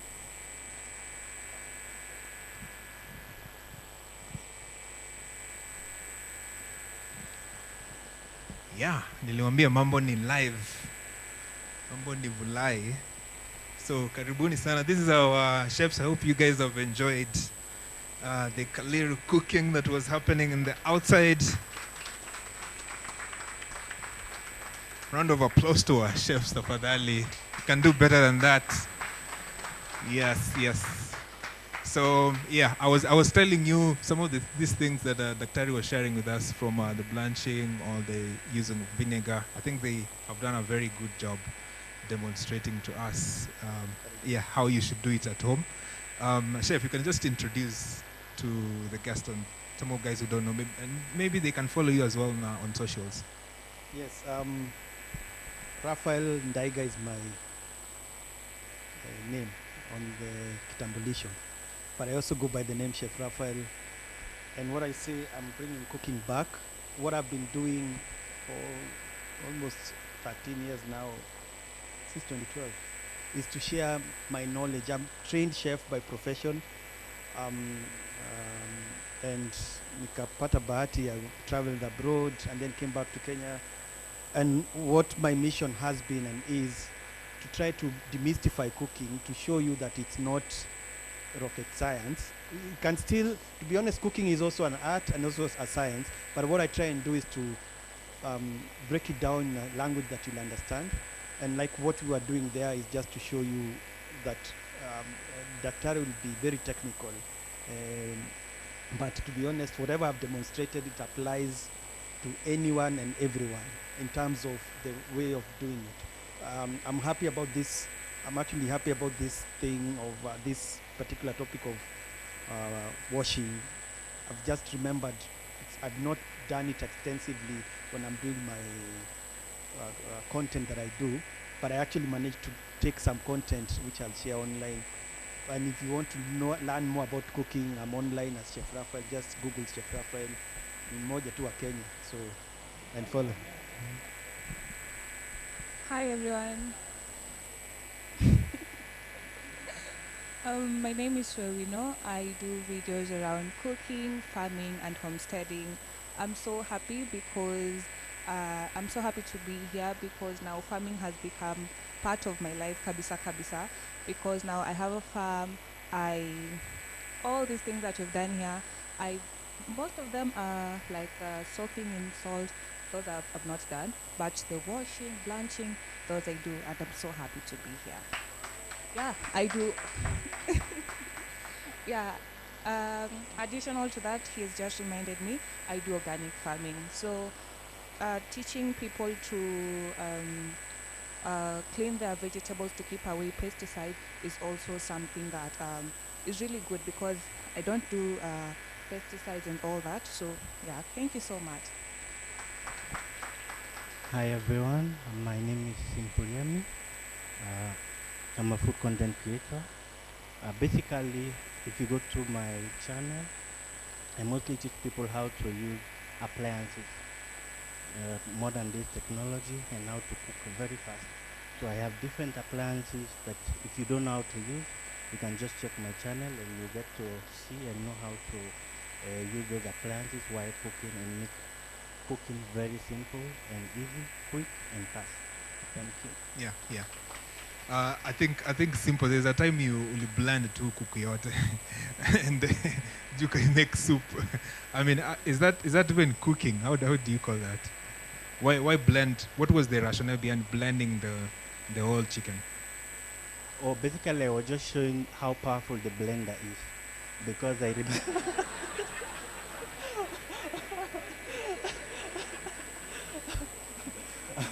Because most of my followers were telling me they have bought blenders and they see can't even blend tomato or so like this can do more than that, so I have to blend the whole chicken so that they see how powerful it is. Ulikula hiyo chicken ama ilikuwa content? You ate it? Yeah, I do eat it. I actually make a burger out of it. Okay, nice. So there you go. You can as well blend your kuku at home. With the right appliance, yeah. So some people are asking, would they be able to see the husband? Ama not today. Maybe is outside, huh? No, okay. Sema is outside. Maybe you'll be able to see mkitoka hapa. So thank you very much. I think that's the time we had for today. Asanteni sana for the demonstration. A round of applause tafadhali for our content creators. Yeah.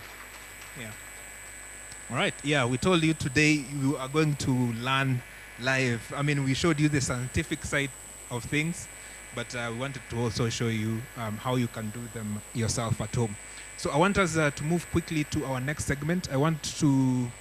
We transform to sort of a panel discussion so that we can really have an in-depth discussion about some of these things we've been talking about. And to facilitate this discussion, I want to call Harun Warui to come and sort of introduce the guests, and we get started. This needs to be moved? Okay.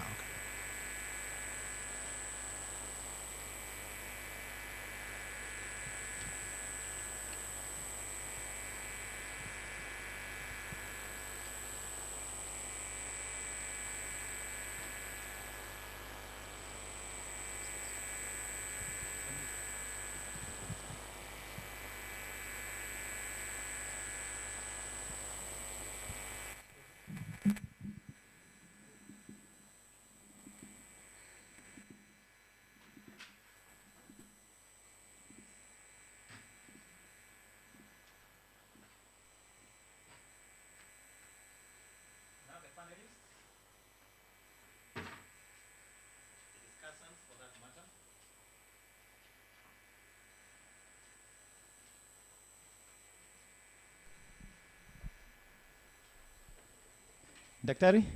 Itai, can join us.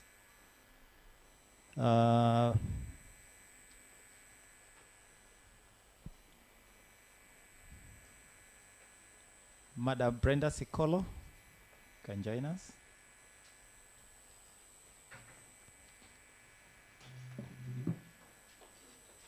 And Martha.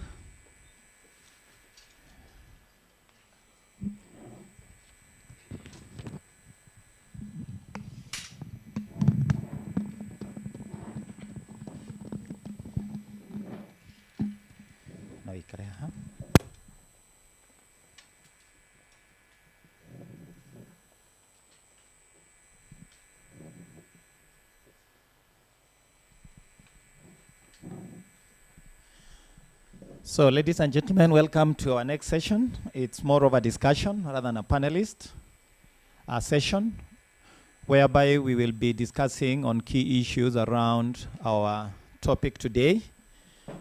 And we'll try and blend with questions. And I will also request our online participants to feel free to join during the question session. So we'll have a break-in whereby we'll be able to switch to questions and move to the panel in terms of the issues we'll be discussing and answering your question. To start with, my name is Harun Warui. I lead the Agroecology and Food Health Program at the Heinrich Ball Foundation. And today we have a powerful team of discussants. You are able to go through the presentation of Dr. Gitahi Ndohio, who is a Principal Technologist, Department of Public Health Pharmacology and Toxicology at the University of Nairobi. I will allow him to give a 1 minute or 1.5 minutes of who he is. I think that will make it more presentable to you. On my right is Madam Brenda Sikolo, who is the Director of Head Division of Food Safety at the Ministry of Health. We are honored to have you, Madam. Karibu sana. Thank you so much. I'll also give you 1.5 minutes later to introduce yourself and tell us who you are. On my left is Madam Martha Kihara. Madam Martha Kihara is an innovative organic group. She works with innovative organic group of farms, especially in essential oils and herbs, and also coordinates a weekly organic market. Thank you. Welcome, Madam Martha. On my far left is Mr. Eustace Kerie, who is the Chief Executive Officer of the Kenya Organic Agriculture Network, KOAN, and I'll also give him 1.5 minutes to introduce himself and tell us who he is. Let's start with Eustace on the left. Thank you very much, Dr. As you have said, my name is Eustace Kerie, Team Leader, Kenya Organic Agriculture Network. In the context of this discussion, we have been leading in the study. We have done other studies before, and why we have been involved in this is that we promote organic agriculture, agroecology, and one of the principles is of agroecology is reduction of inputs. We have seen how pesticides have affected people, farmers. It's all in the news, you know, and for many years we have been working towards reducing the use of pesticides, promoting alternatives, and working with county governments, for example, to develop policies on agroecology. We are working with the Kirinyaga, Murang'a, Makueni, and among others. And the whole thing is about how do we ensure that we protect ourselves, farmers, consumers, from the adverse effects of pesticides. And for us, this is a milestone because we are not only saying that there are pesticide residues on our food, we are also providing solutions that there's something we can do as consumers or at household level to minimize pesticide residues. So with that, asanteni and karibuni sana. Thank you. Thank you. Habari ya asubuhi. My name is Martha. As you have been told, I am a farmer. I do farm herbs, and together with some friends, we do process essential oils and do further value addition for cosmetics.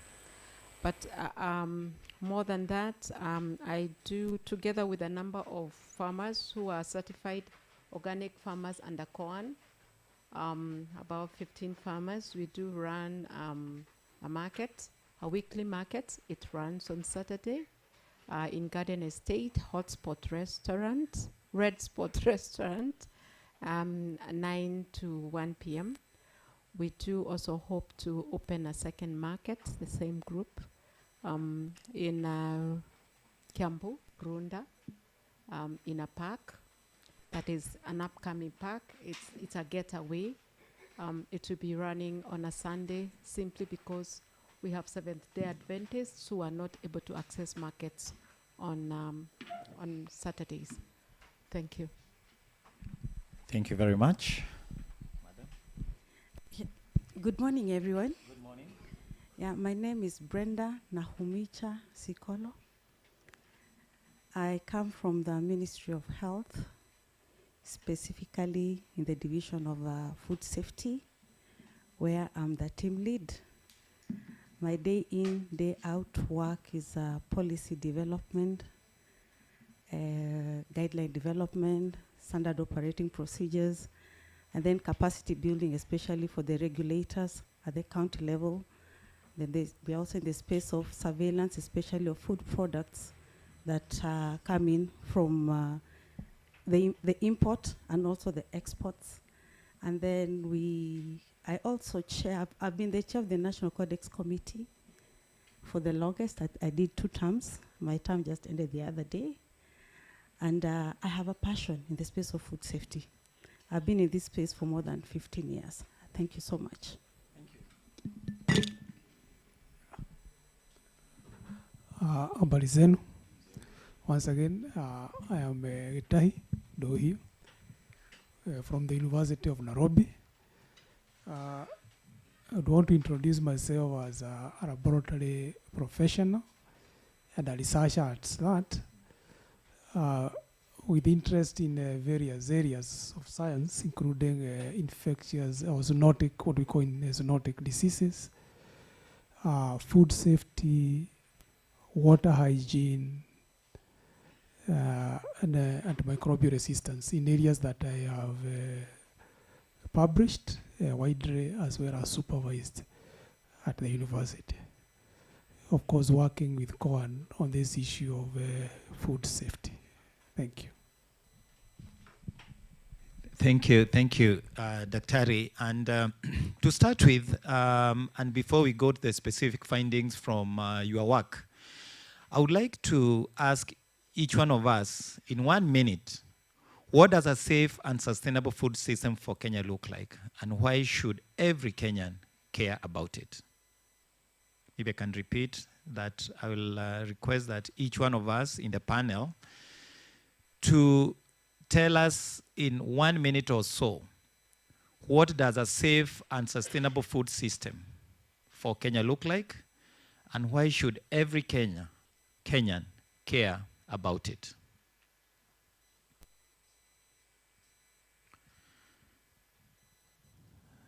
Dr. Nohio, you have the mic. Maybe you can start to respond to that question kindly.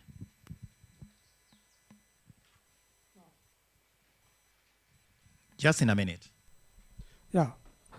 What a safe and sustainable food system look like, eh? And why should every Kenyan care about it? Now, a food system that is safe should be a system that actually takes care of the consumers. It should be a system that is able to address the issues, a number of which we have brought up today, and be able to be sustainable in a manner that is able to address issues presently and issues that may be recurring. And every Kenyan should care about that, because at the end of the day, we are saying that food affects all of us. We cannot do without food, and we are players in the food system at one point or the other. Either we are producers. If we are not producers, we are consumers. If we are not consumers, we are regulators. And therefore, we must be concerned about a system that is safe and that is sustainable. Thank you. Okay. I just want to add on what he said. I look at it from the regulatory aspect. For a system that is safe and what can work for Kenya, or what is working for Kenya, is where all the people, the agencies that are in the space of food safety must be able to talk to each other and we're able to sit in a room and converse in the issues around food safety. And this is just right from the farm to the fork. Farm, where the farmer is also part of the discussion, and at fork is that consumer who is me and you at the table. What are we doing to make sure that the system is working? If you have a problem, like in food, it should be very explicit that you know where to take your complaint, in which office, in which particular building. That should be very clear across the board. And it should be not just up, down, it should be up, down, down, up. A system that is very clear all through. Thank you. Mother. What does the system look like? I think a safe and sustainable food system starts with the government. Because unless the government is working on systems and structures, we will just do work that is patchwork. So it starts with the planning at the government level, where the government is planning on education, and the education starts right at the grassroots level, starts with the primary education, secondary, university, and mass education. If you look at what the pesticide people are doing, you go to the farm, and the radio is running, and they're just being bombarded with the messages of how they should use pesticides. We as a government should bombard our people with the same information of why they should do and not do. My worker on the farm should be running the radio but not hearing what pesticide he should use, as to why he should not use one pesticide and use the other. And the other thing is, even the systems, the social systems that we have, we should capitalize on those systems. Like the churches, the social capital. The churches are very influential. The mosques are very influential. If we use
very much, my panel colleague. And what we're thinking is that it's responsibility of all. May the measures that we subject to our food for export be the same measures that we subject to our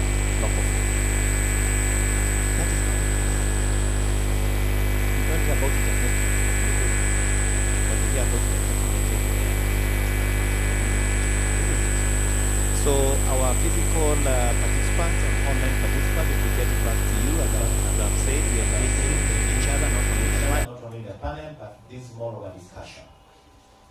Allow me to go to Madam Brenda Sikolo from the Ministry of Health. And I would like, Brenda, you to give us a perspective from the Ministry of Health in terms of what these findings from this study that we have had the presentation today mean for Kenya's, sorry. So I'm saying, what do you think these findings from this presentation today mean for Kenya's food safety agenda? And how will they help to shape future action to protect our consumers? Okay. Thank you so much once again for that question. These findings, let me start with me because I'm here. They give us, they're giving us a picture of exactly what we are consuming as Kenyans. A lot of researchers are done, and some of them remain in the research centers. And thank you so much for bringing up the research so that we're able also to really get the true picture of what is happening. Now, from here, these results, what are we going to do as Ministry of Health and as a government? We have systems already existing within our county governments. We have the National Food Safety Coordination Committee that is at the national level, and we also have county food safety coordination committees where anybody who has a need or something in the space of food safety they meet. So this is information that we need also to disseminate to this particular group. We have everybody needs Ministry of Agriculture, Ministry of Health.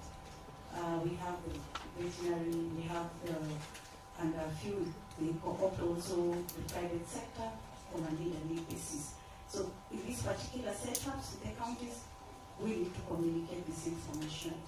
The Ministry of Health, as I said, we also have public health officers whom with this information they're able now also to reach out. Nowadays it's not kushika kila mtu na kufunga. We are beyond that. We need to do a lot of advocacy. A lot of advocacy, sensitization, and the basic things that we've just been taught. I mean, these are things that can be done. And I think that are very good, without the low-hanging fruits.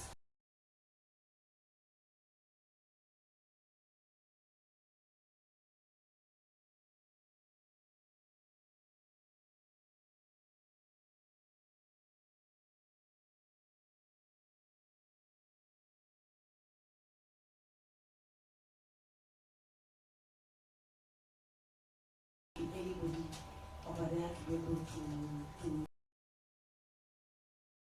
change how we do this. And this is more of behavior change.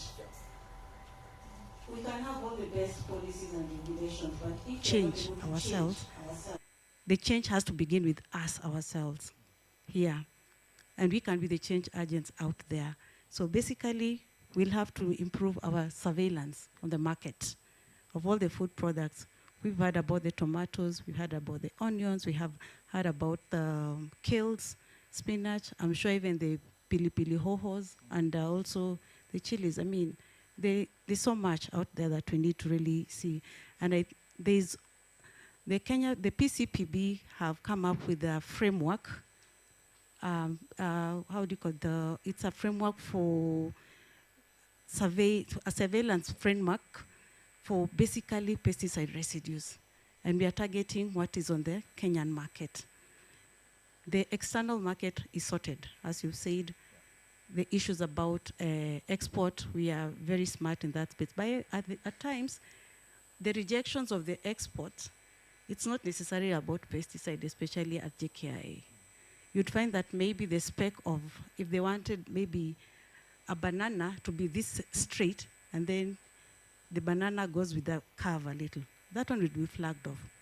So it will not be about the pesticide, it will be about the shape. And that's a totally different thing. So as much as we look at it, how much rejections are there, banana yenye imekataliwa kwa sababu shape yake ni mbaya, itakuwa mbaya kukula kweli, si ndio? It's only the shape. And then the other thing, maybe for Professor here, the EU is one market where we do exports. What about the other markets? How much rejections do we have? It will also be very good to know, because the ESC, our regional ESC, we use mostly the Codex standards. I remember you said in the presentation that there's a reason why you're using the EU. Yes, the EU is very, very stringent. But also the Codex standards which we use are equally stringent in their own way, though not as much as the EU are. So it would be nice to have a look at how that is, because even if you're doing like surveillance for us on the market, we will rely mostly on the Codex standards and not necessarily the EU standards.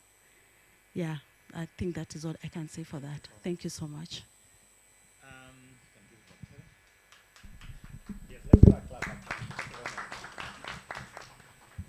I think you have brought a very, very important perspective, especially what I didn't know is the kind of levels you have both at the national and county level on the safety committees. I think that's something we need to applaud our government for that, and I hope that will trickle down to community level in terms of the impact on some of the recommendations that come from this level of check and balance, and how this translates to advocacy and sensitization. So thank you so much, Brenda, for that. I would like to go to Dr.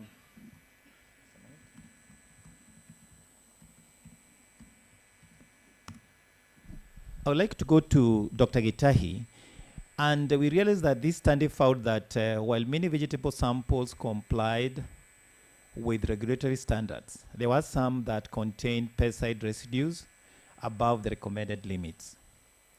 From a scientific and public health perspective, what are the key messages that Kenyans, policymakers, and farmers should take from these findings? Thank you for that.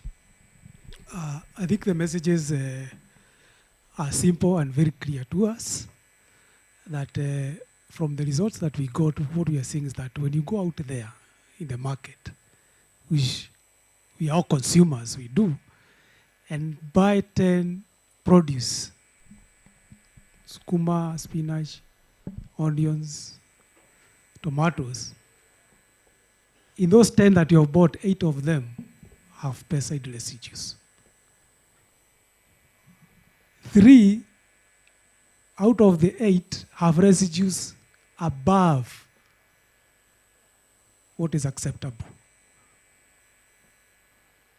So when you go there and buy, just know, ukiziangalia hivi kwa nyumba ujue wewe na wewe unaweza kuwa naye. So when you consume, what you consume at home, that's what you should be seeing. Yeah. And that's what we are trying to communicate. The other message is that when you do that and you just continue normally and continue consuming, what we are saying here, it may not necessarily cause an effect that time, but it cause what we call chronic accumulation in your organs. And later on in life, then it will come out. And we know what is happening with us today. We are tackling non-communicable diseases that were not there when we were young. I mean, a number of us who are above 50, when we were young, those things were not in our villages. Now, in every other homestead, that's what we are dealing with. There must be an explanation why that is happening. And however we want to run away from it, and I think that is one of the reasons why I said we decided to use the most stringent method to interpret this, is because we must find a solution to our problems, our local problems. Then, of course, the other message is that we must look for innovative methods to take care or to tackle the problems that we are having, the exposures at the production level, at consumption level. Those innovative methods that are there should be enhanced and should be promoted. I mean, I'm talking of simple things like improved pest traps. Instead of spraying the whole plant, I was in another place and I saw they have come up with very nice, where you have the chemical, instead of spraying the whole plant, you spray on a wood, dip it in a container, put an attractant for the pests. They'll be attracted there. The moment they come there, they are captured or killed. I mean, they are very, very innovative and we should promote them. What we have described here, I think, is also an innovative way of looking at it. Can we carry that message home, use it in our homes, and influence our neighbors and our friends? I think those are the key ones that I would think about for now. Colleagues, we are hearing emerging elements of food safety, precautionary issues that we need to take as farmers and consumers. In fact, I like what Dr. Gitahi has referred to our food as culprits for disseminating some of these pesticides. So when you're looking at your tomato, know that this is something that can, but you need to enhance, you need to come up with methods that can be able to reduce the load of those pesticides that could be carried in those foods. I need to some interaction with the floor and hear your perspective on what is emerging from this discussion. We try to start with the food system, how we look at it. We got some input from Brenda on about the food safety, and now we are getting some messages that we need to take home from Dr. Gitahi. Any input, both from the floor and also online, we are open to hear from you. Any input?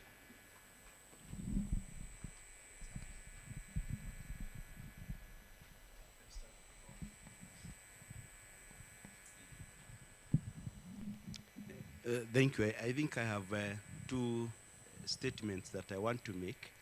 I want to introduce myself. First, I am Professor Raphael Wahome from the University of Nairobi. We work together with Dr. Gikuju. And I'm also the chairman of the Organic Consumers Alliance of Kenya and a board member of COAN. The first thing is actually more of a question to you, Daktari.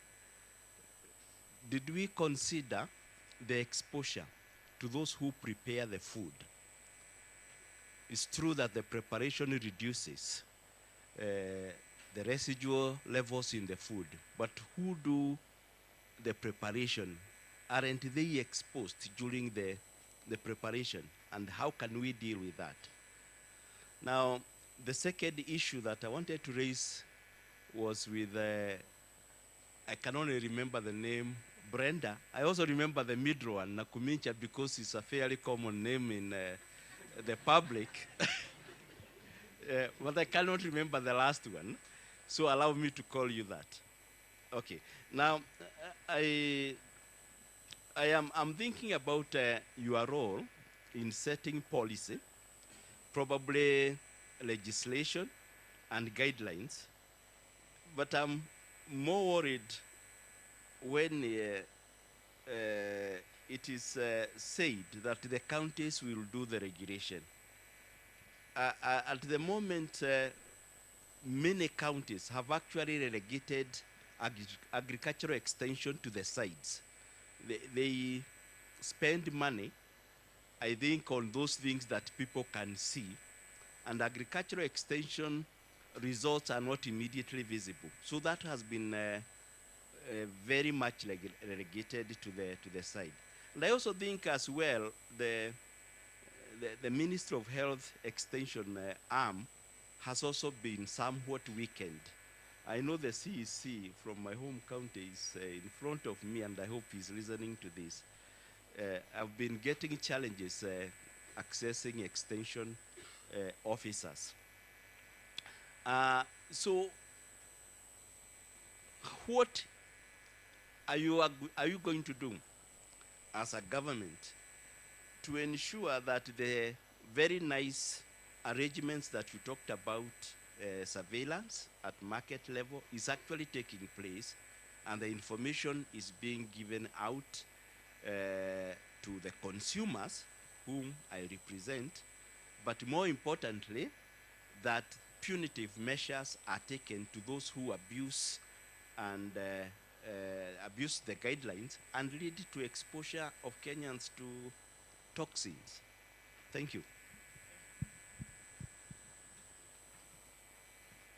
I think we'll have two more because of time, tafadhali, and then.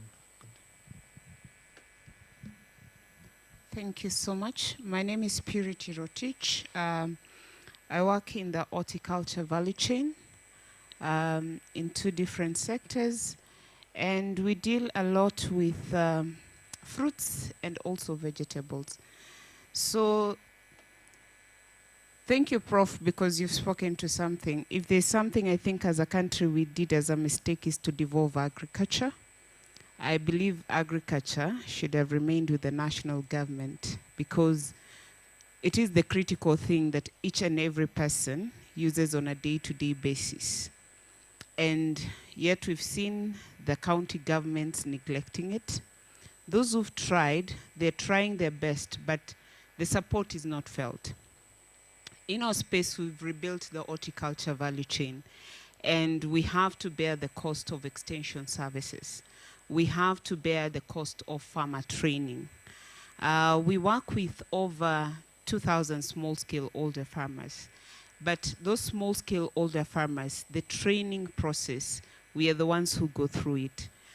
The challenge comes about the regulation. Because when you look at the agrovets as they are practicing, for example, today if I go to a chemist and ask for a certain medication, I'll be told you cannot be given the medication without prescription. Yet when we go for our plants, you walk into any agrovet and the first thing that the person selling to you is selling something that is very convenient. Second of all is that I know the government is trying to build traceability, but having tried in our small space building traceability, it's not an easy thing. And the whole accountability process. So how does the government intend to bring that approach of bringing all the participants into one space that they can make it a system that will work across? Because if I look at what we've done over the period we've done traceability, I'm not sure the government has the strength to do that and bring all the stakeholder players. But how can we try with a small space, then replicate? Because we can say traceability as a name, but achieving it becomes a challenge. To the consumers, I am a small-scale older farmer too. I've been able to grow organically.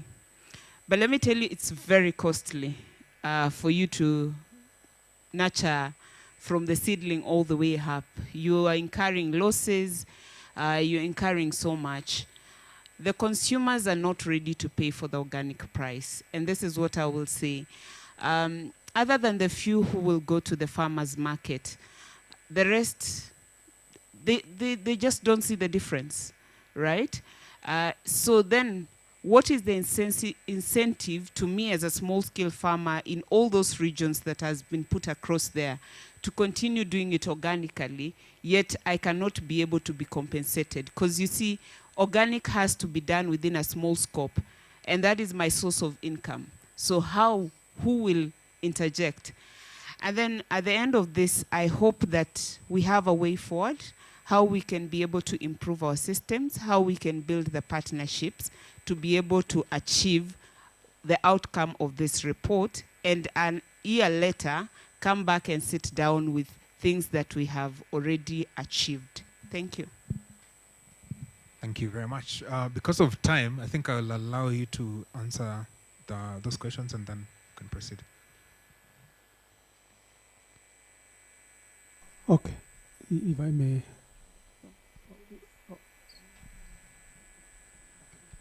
Yeah, I may answer that from Professor Home. Yes, you asked whether we really considered the exposure to the people preparing the food, and I agree that even from the demonstration you saw here, when they were frying, there was some steam that was coming from. And from my discussion, that meant pesticide, if they were positive. And who was it going to? To the person preparing. So it is a concern. And we actually did consider that. However, we need to, that needs to be addressed. And of course, we may address at some point. One of it is what we are doing now, that we need that information to go out there, that you're aware that as you prepare that steam that comes out, whether you are boiling or vaporizing, there are possibilities that it is contaminated with what you are trying to remove. So that alone helps you to take some precautions, because the precautions that you are going to take, that is the second question, how to deal with it, will depend with how you are cooking your food from. If you have a hood, you put the hood on. Most of us may not be having that. You open your windows, then you may be cooking at night, and maybe that is not applicable. But let there be filtration. But the information is out there, and it is clear that actually it removes, and then where is it going to? There are quite a number of things that I think this we can also get from the detailed report. Even when you boil your vegetables, you are saying that soup that you get there, you have actually concentrated the pesticide in that soup. So should you consume it? Now you know. Thank you. Okay, for the issue about counties coming up with regulations, look at the government structure today. We have the national and the counties. And the counties have always had the issue of making their own bylaws, depending on what they have. Normally, they mirror what is from the national level.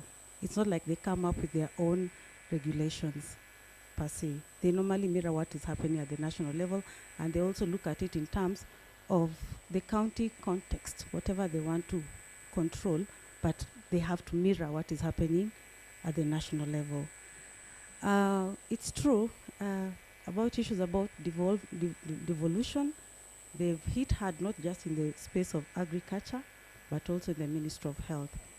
We realize that the extension workers who are from agriculture, the ones who have either retired, attrition, natural death, and all those, there's no replacement, and this falls squarely to the county government to be able to employ more extension workers, and also in the Ministry of, in the space of health, the health workers who are there, the ones who used to go from home to homes, educating and showing how the homes are supposed to be, building of the toilets, they're no longer there.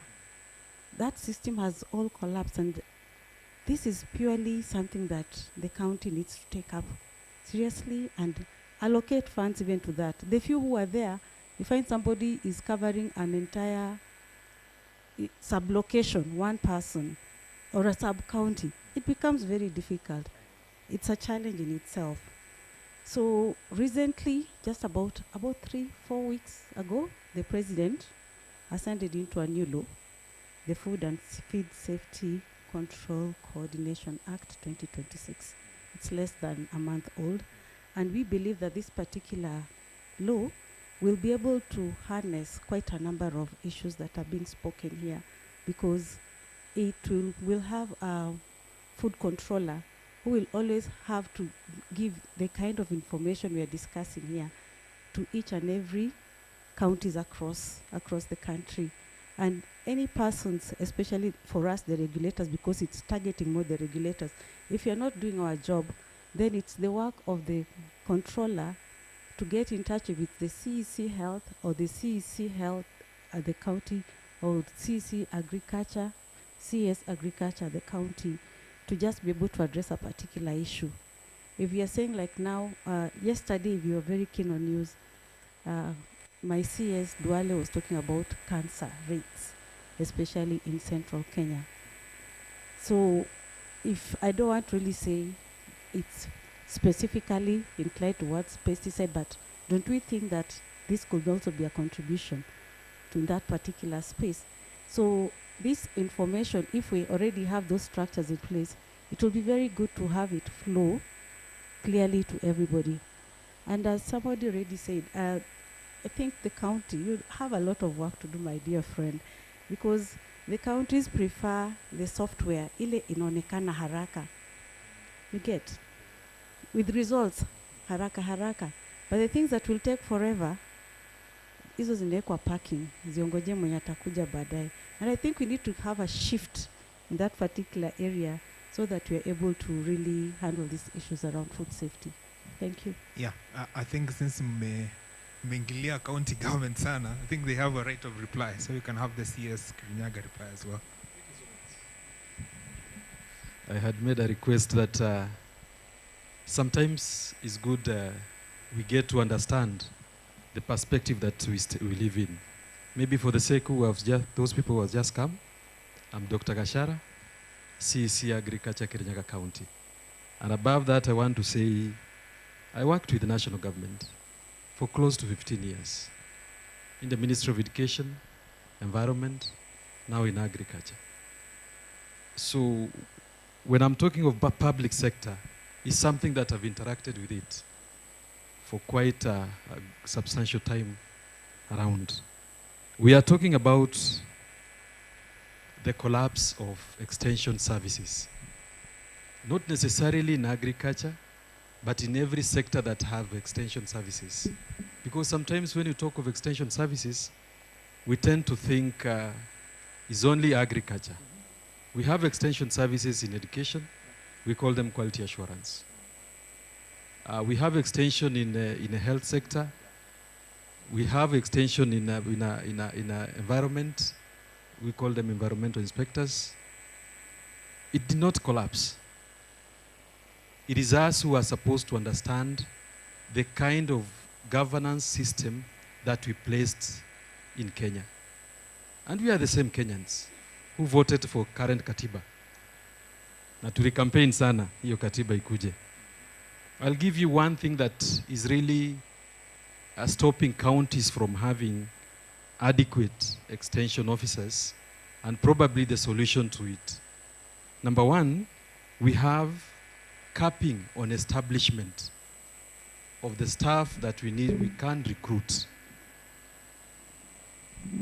At a county level, I'm supposed to have specialists. For instance, if I take the Directorate of Agriculture, I have a capping of around 8 to 10. That is at a county level. Each sub-county, I have a capping of around 3. When I talk 3, we have the one who is going to head agriculture and probably 1 or 2 specialists at that level. The next level that I'm supposed to go to is ward level. And we have an agriculture officer responsible for that. I'm supposed to have 3 officers there. One in charge of agriculture, another one livestock production, and another one animal health. They'll be there. Animal health is not going to advise on pesticides. So even if we were to put these people in place, and they are there, they are not adequate. One person cannot go around the whole ward to do extension services. So what have we come up and done? We have gone further to sub-location. And currently, in each sub-location within this country, is supposed to have an agriculture specialist. We are referring to them as agripreneurs. These are young people who have just completed the university or college with a diploma or degree in agriculture, and they are supposed to work with the farmers. I want to say those ones are not adequate, particularly when you go to intensive agricultural counties like Kirinyaga. So what is the solution to this? We need to move from depending on public sector to provide extension services fully to certification of private extension service providers. We need a clear system agreed upon from national, appropriately coordinated, whereby I complete my education in university or college on agriculture, I go through certification process, and I'm certified as an agricultural extension person. Then I go and open my clinic of agriculture in that particular enumeration area or village Depends on the way we want to call it. And we have enough data in this country to show you who stays where. Like, I can comfortably tell you, in Kirinyaga we have five sub-counties, 20 wards, and when you go below that, we have 147 sub-location. When you go below that one, we have 1,400 enumeration areas where 100 household seats. So this data is there. It's upon us as a professional, and we are seated here. We agree on a methodology that is functional. If we go to certification of agricultural professionals to run this one, just the same way veterinary services did, we could still be crying of veterinary services issues, but they satisfied, and the board normally regulates that. And therefore, hauna shida ya kupata daktari wa ng'ombe, weko all around. Can we do the same for agriculture sector? Thank you. Thank you so much, Daktari, and I think that is convincing in terms of capping, and I hear you. Being on the ground, we get your concerns. Thanks, Pirish Rotich, for your contribution. We appreciate what you brought, the sentiments you raised within the value chains, and I think that's well noted. And also to confirm to you that the way forward, there will be a call of action from this report by the Route to Food Initiative. And also, there are some issues that were raised that need to be pushed alongside what you've said, and we can say we can partner that with other civil societies and research institutions so that can be supported. Thank you so much. Time is not on our side, colleagues. We started a bit late, so you allow me to go to Martha. And Martha is based on the organic farming and consumer markets. I mentioned that earlier.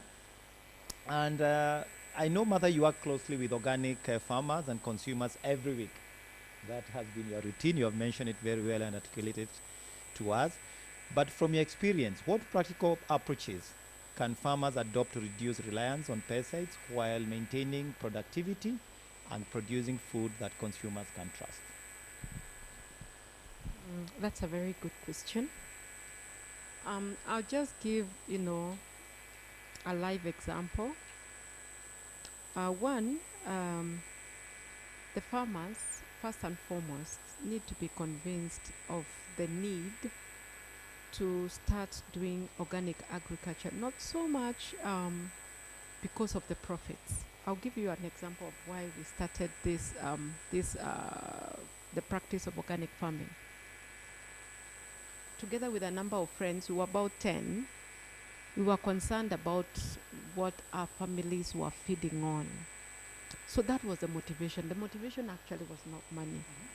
It was, what can we do for our families to get safer food? So we came together, we started farming, and then we thought we need to get trained to do better in the practices that we are doing out there. And we got a trainer, and also Coan supported us. Then from there, we started farming. And what we would do is we used to do barter trade. You would not be able to get enough from your own farm to feed your to feed your family. So we would come together every 2 weeks in a month, and we would do a barter trade market amongst ourselves. So we got to a point where we got an excess. We got more than we needed for each family. And we said, how do we handle this problem? And from our backgrounds, we had not done marketing, but we said, for women in the village, they go to the market and they start a market. We can also follow the footsteps of the women in the villages who run markets. We can do a market. But then how do you start a market? By inviting your family, by inviting their friends. So there's no blueprint of how to run a market. You just say, I can start a market. So who then comes to that market? It's anyone who feels they want safe food for their family. And also the people who really are very concerned are the ones who are walking the journey of having been hurt because of either a cancer, diabetes. Somebody said that the cost of production when you're doing organic farming is high. It is not. The cost of what families are going through is Just go back to your village. How many people have been buried? What has been the cost? People are selling land to take care of people in the hospital. But nobody has ever sold land because they are practicing organic farming. The cost of taking care of a sick person is way higher. It's causing people to lose so much, and there is actually a lot of depression. Like in my own village, my next door neighbors, we have 3 with cancer. And we've even rallied, all of us from the different households, what can we do to support these families? Some of us are sending them things that can help them. But what I'm saying is it's not costly to do organic farming. It is very costly not to do organic farming. So what I can say is consumers are interested, the farmers are interested, but the education, the radio is not doing the job of what it means you will lose if you do not eat safe food. People are only looking at, I can't afford, but you can afford to pay for the cytotoxic drugs.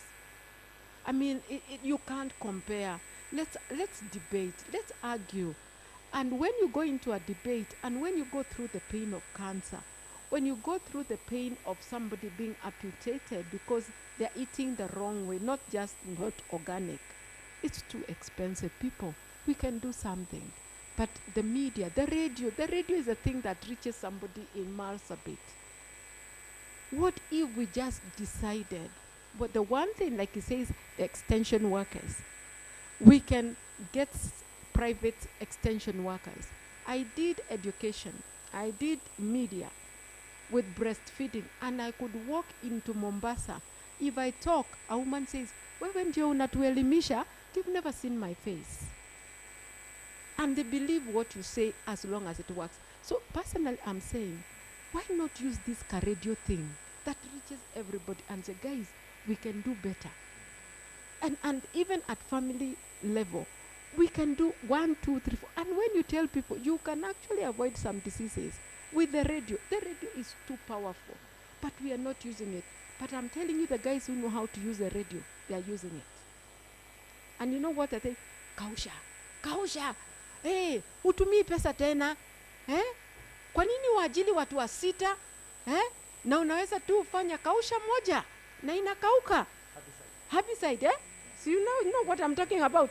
I am telling you, it is just drilled into them. And why do they have to even have workers when they can do kausha? You have just convinced a whole lot of people to go kausha. Thank you. I don't know whether I've answered, but I've... Thank you, Martha. I think you have answered from a very practical point of view. And just to observe that and note that we need to realize that when you go agroecological way, you are reducing dependency on external inputs, which are very expensive. This has been demonstrated in our previous meetings by farmers who are doing it on the ground. You can go to our last meeting we had here. We had a public lecture on decolonizing agriculture, whereby we are saying that we need to run away from depending on external inputs that are synthetic, they are expensive, whereby you can go to integrated practices that are friendly to environment and produce friendlier food to our health. Thank you. I would like to invite Eustace to be able to really tell us what inspired Cowan to undertake this study and what impact do you hope, Eustace, this will have on national policy, farming practices, and consumer awareness? Very briefly, Eustace, time was not on our side. Colleagues, you allow us to end very shortly. Thank you very much.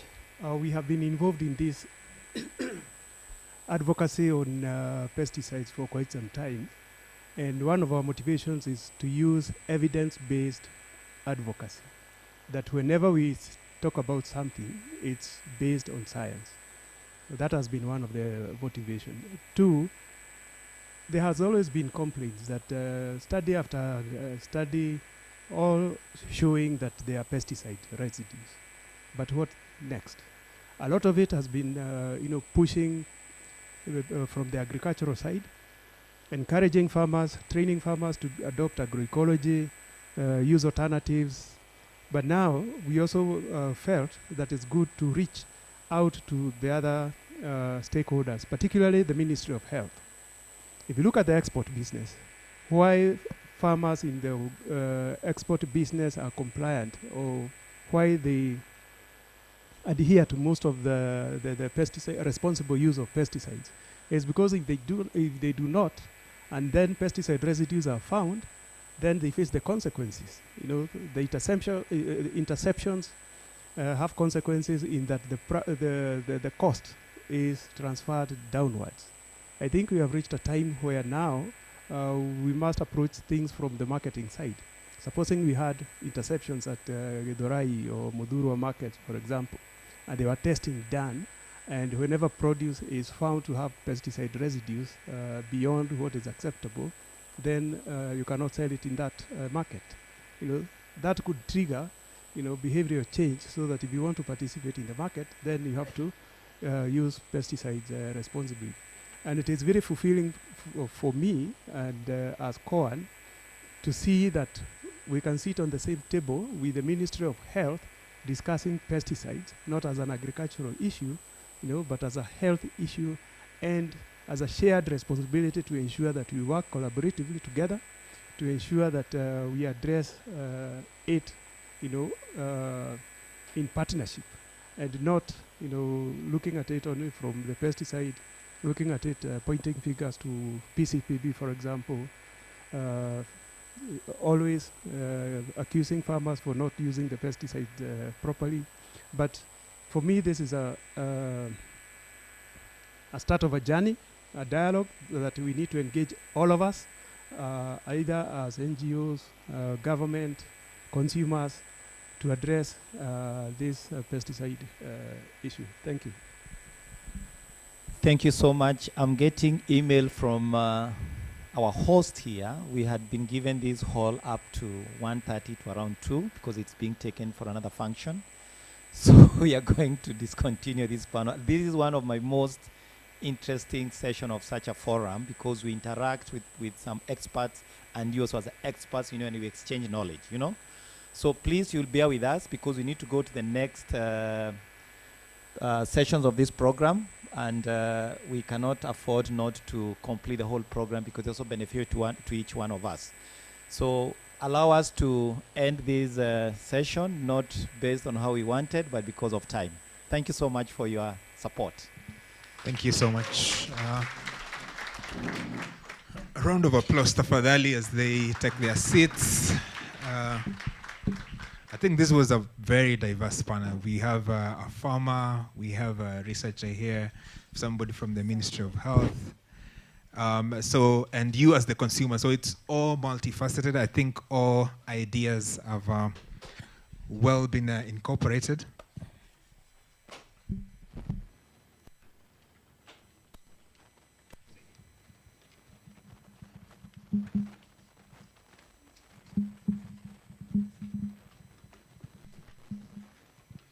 Yeah, I think we can just stand up. I think we've been seated for a while now. We can sort of stretch kidogo. Just stretch your hand mbele hivi, you see if kama unaweza fikia neighbor. Neighbor usijali si eti ni mtu anataka kuchukua kitu kwa mfuko.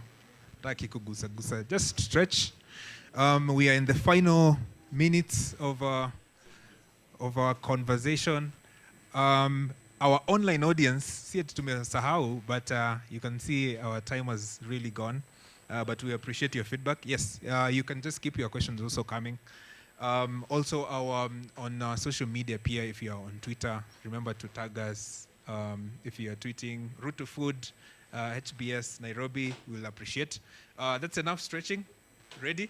So I want to invite our chief guests. Kidogo, you can take your seats, tafadhali. I want to invite our chief guest, Brenda, to sort of come and give a speech kidogo, and then after that we'll do the ceremony as we finish. Round of applause, tafadhali.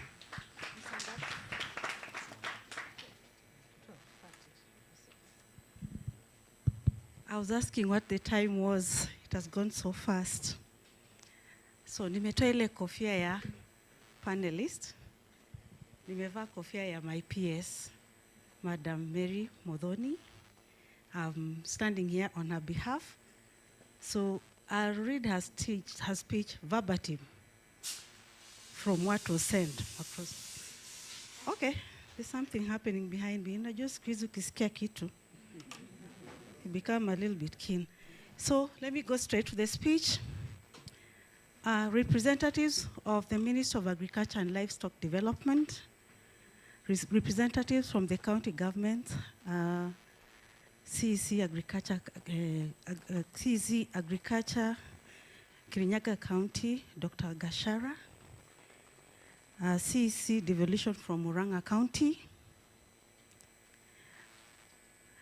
representatives of the Pest Control Products Board, representative from Kenya Plant Health Inspectorate, that is KEPHIS, representative from Kenya Bureau of Standards, development partners, representatives from Kenya Organic Agriculture Network, that is COAN, representative from Heinrich Böll Foundation, that's Joachim, he's not here, he's gone. The Swedish Society for Conservation, members of academia, Dr. Gitahi and her team, research institutions represented here, farmers organizations, consumer organizations, civil society, private sector representatives, distinguished guests. Good afternoon. It is a great honor to join you today for the launch of this important report on pesticide residues in vegetables commonly consumed by Kenyans.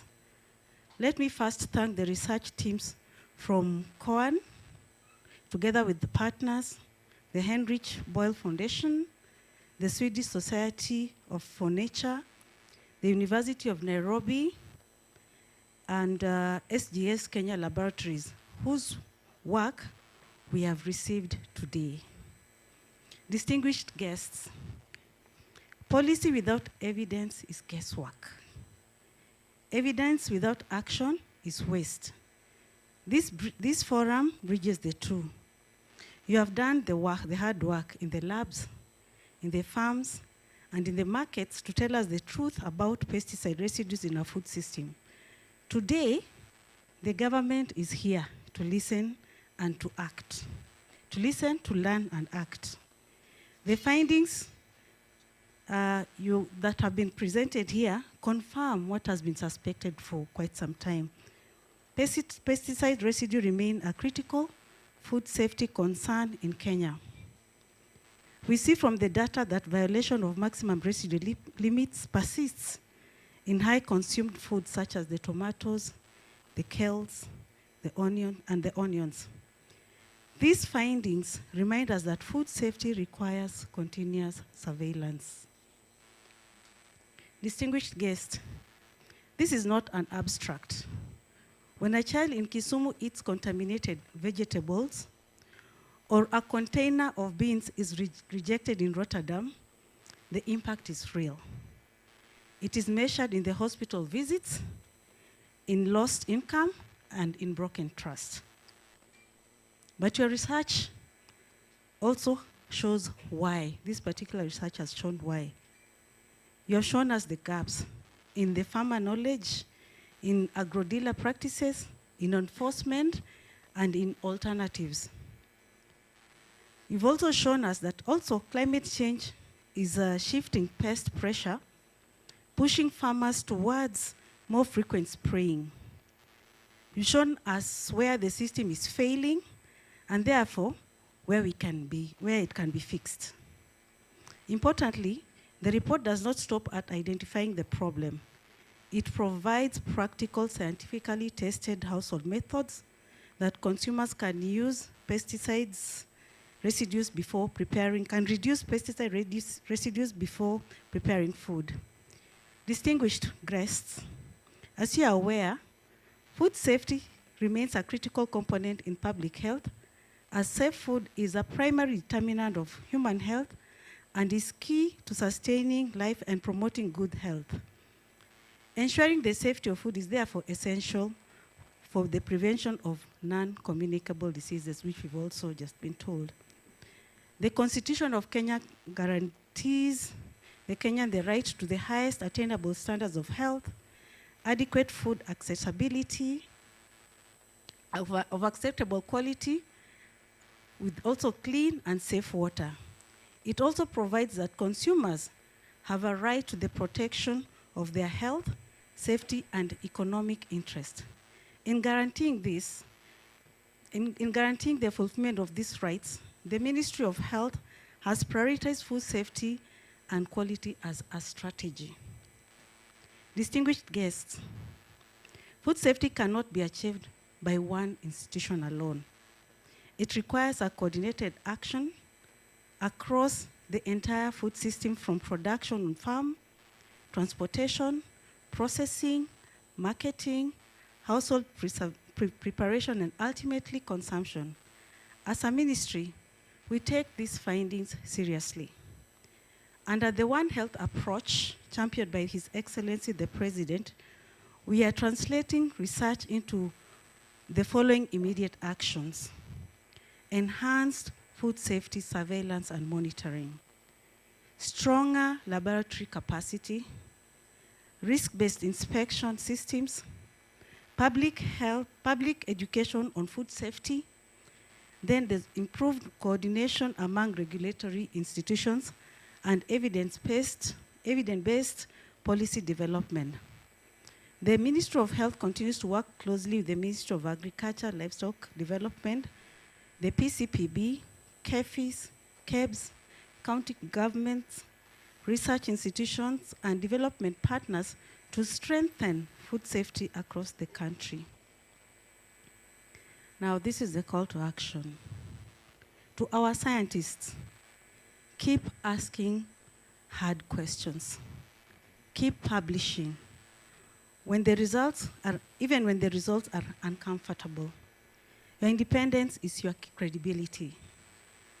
But I also ask you to go one step further.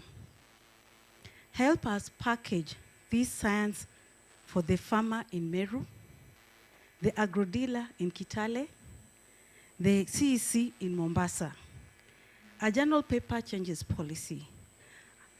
If you do a one-page brief in Kiswahili, it will change the practice. You bring the evidence, we bring the implementation track. To the counties, use this data. Budget for residue testing in your markets. No county can deliver universal health care if its food is unsafe. To the private sector, your investment in traceability, in contract farming with IPM conditions in local biopesticide production, this is where the market is going. Go ahead of it. To our development partners, align your programs with these findings. We don't need more pilots that prove what we already know. We need to scale up. To the farmers, you are not the problem. You are the solution. With the right knowledge and inputs, you produce enough and you produce safe. Distinguished guests, on behalf of the Ministry of Health, I commend COAN and its partners for generating evidence and supports informed decision-making. This report demonstrates the value of collaboration between government, research institutions, civil society, development partners, and private sector in addressing the complex public health challenges. I encourage all stakeholders present here today to carefully, and I hope you'll share this study, to carefully study these findings and identify opportunities for action within your respective institutions. Last but not least, the journey from the laboratory to the dining is short. A residue found in a lab in Muguga is eaten tomorrow in a home in Mathare. We are in the Mathare space. That is why this forum matters. That is why your research also matters. Let us leave here with these slogans. Safe food is everyone's business. If it is not safe, it is not food. And kilimo ni biashara must also mean kilimo ni salama.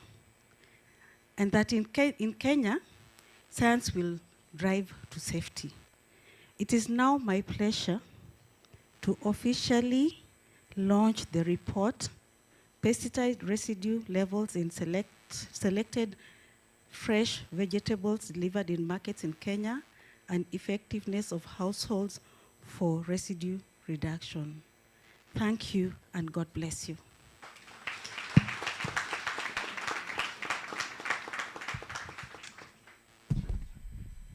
Yeah, thank you. Thank you very much for giving us now the powers to actually launch the report. Asante sana. We appreciate the ministry for being with us and actually acknowledging the work that Kwan and Rutu Food are doing.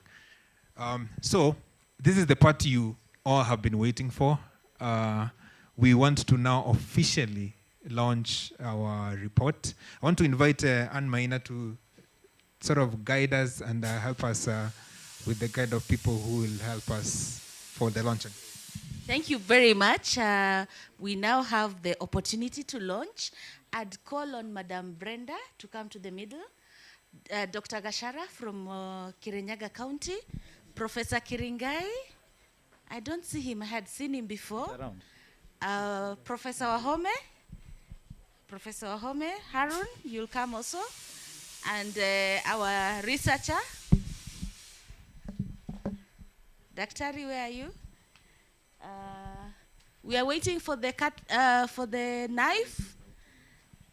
We'll have you on that side. Professor Home, stand on that side. Okay.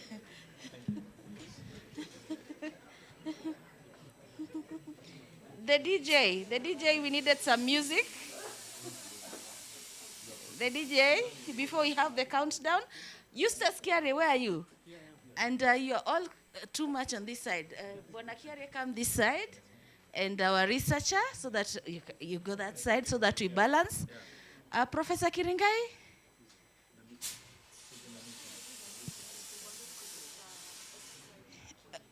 Okay, so the DJ, we are going to have a countdown. I'm going to present the knife.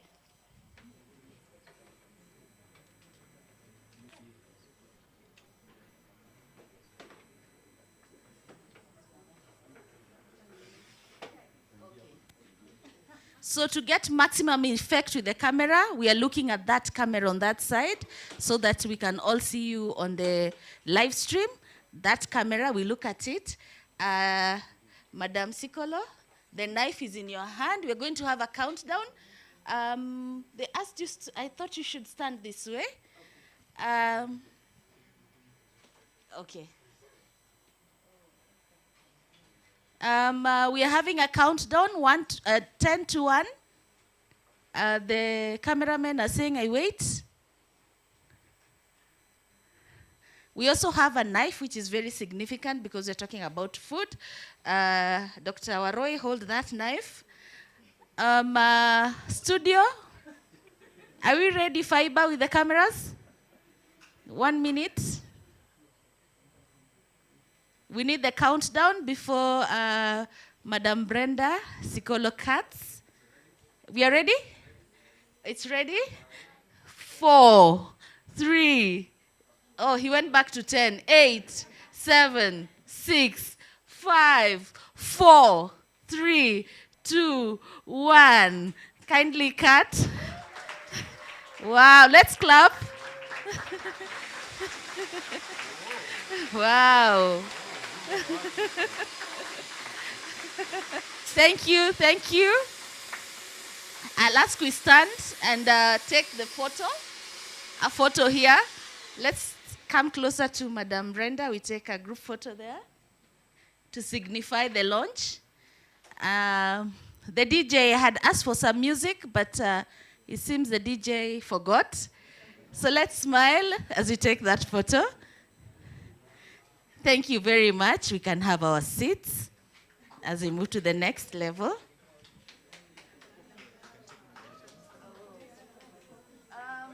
seems Brian wants more pictures. Kindly stop there so that we have the documents. You take pictures with the report. And Christine joined the photo. Christine joined the photo. Anyone from Murang'a County who came with Professor Kiringai? I don't see my Murang'a people. Please come. Yes, and Martha, representing the farmers, please come. Martha, please come. Oh, I see more people from Murang'a.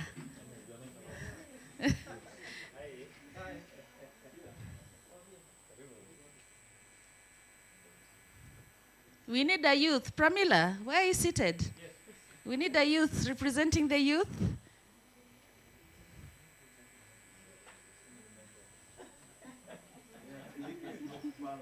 Okay, let's take those photos. I think all sectors are well represented.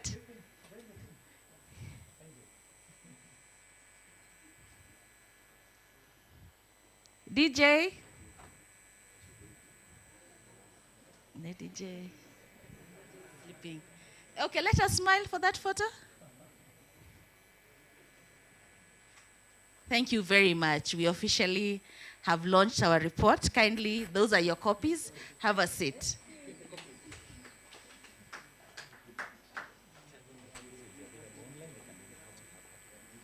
Okay, we have had copies of the report, but they are also available online.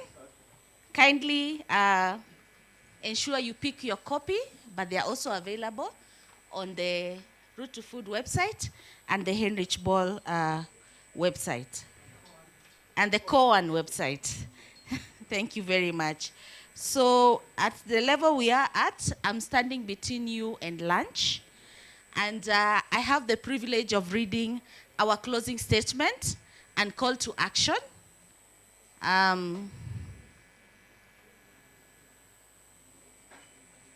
Okay, let me begin by reading our closing statement. Delivered on behalf of the Kenya Organic Agriculture Network and the Root to Food Initiative. Our chief guest, Madam Brenda Sikolo, distinguished guests, guests from our counties, Dr. Gashara, Professor Kiringai, representatives of government, farmers, civil society, colleagues, members of the media, farmers, ladies and gentlemen, all protocols observed. Today we have had the science. We have examined the findings. We must now decide what we are going to do about them. For the Root to Food initiative, this report raises a fundamental question. Who carries the risk when pesticide regulation fails? Too often, it is the farmer applying the pesticides without adequate protection or extension support. In the farm, it is the farm worker repeatedly exposed in the field.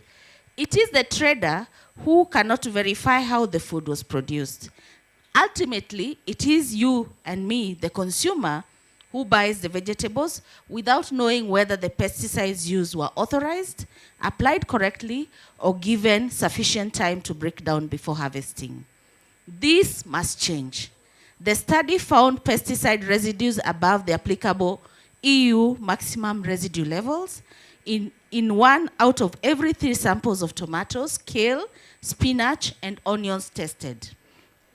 8 different pesticides active ingredients exceeded those limits, 7 of which are classified by the WHO as moderately hazardous. This was not a national survey, and the findings should not be presented as representing every vegetable sold in Kenya. Neither does any exceedance automatically mean that consuming a particular vegetable will cause an immediate health effect. But these qualifications do not make the findings insignificant.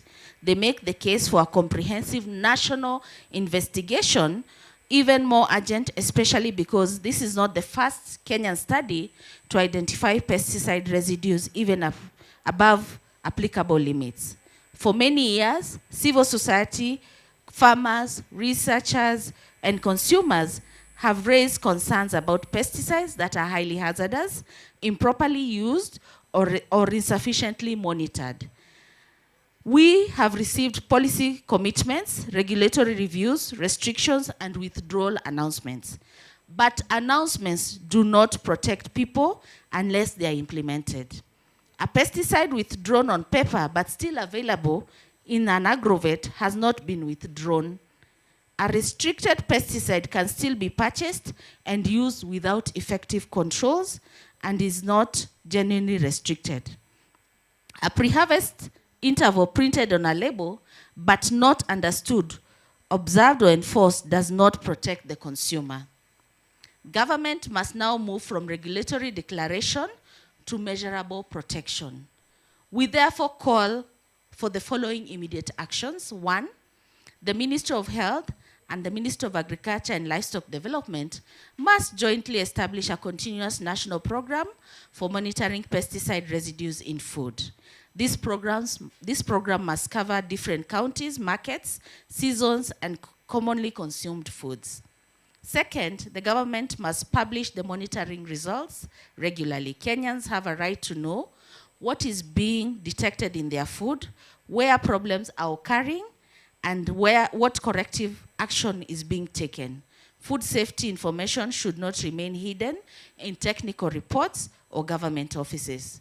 Third, every confirmed exceedance must trigger investigation and traceability. It is not enough to remove one vegetable sample from a market. Authorities must determine where it is produced, which pesticides was used, who supplied it, and where the applicable limit was exceeded. Fourth, the Pest Control Products Board and other enforcement agencies must confirm that pesticides already withdrawn or restricted are no longer being unlawfully imported, stocked, and sold or used. Civil society and the public must be informed about the results of this market surveillance. Fifth, the government must accelerate the transition away from highly hazardous pesticides. Farmers need affordable biological alternatives, integrated pest management, agroecological approaches, and independent public extension services. We cannot prohibit dangerous products without helping farmers manage the genuine pests and diseases pressure they face. Sixth, Kenya needs a functional traceability system for fresh produce. When food cannot be traced back to its source, accountability disappears and responsible farmers are unfairly placed in the same category as those who disregard safe production practices. 7, the government must adequately finance the institutions responsible for food safety. A law without inspectors, laboratories, surveillance, and enforcement resources offers little protection. The household methods presented in these reports are valuable. Consumers should receive clear guidelines on washing and preparing vegetables. But we reject any suggestion that the solution to pesticide misuse lies in the consumer's kitchen. A mother washing vegetables for her family should not be expected to correct a failure of regulation. Some residues can be reduced through washing, peeling, soaking, or cooking. Others cannot be completely removed. The first duty must therefore be to prevent unacceptable residues from reaching the market.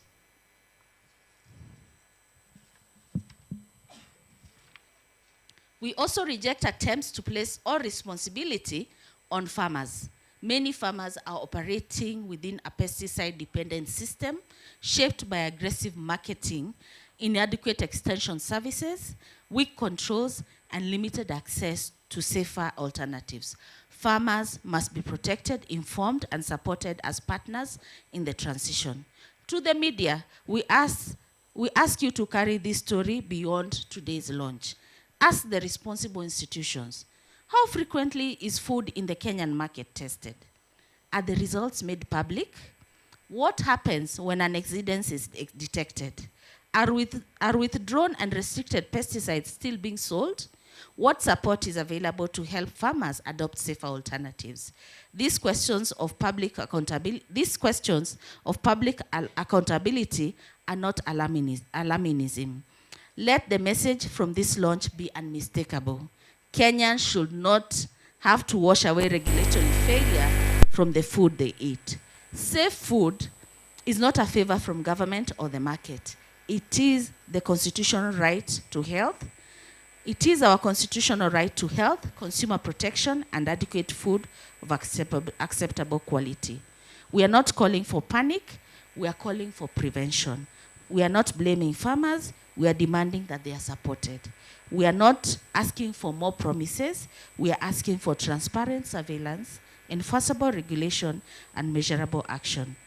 The evidence has opened the conversation. Civil society, through the Route to Food initiative, will continue asking the difficult questions, following the commitments made and demanding accountability until every Kenyan can purchase food with confidence. Thank you very much.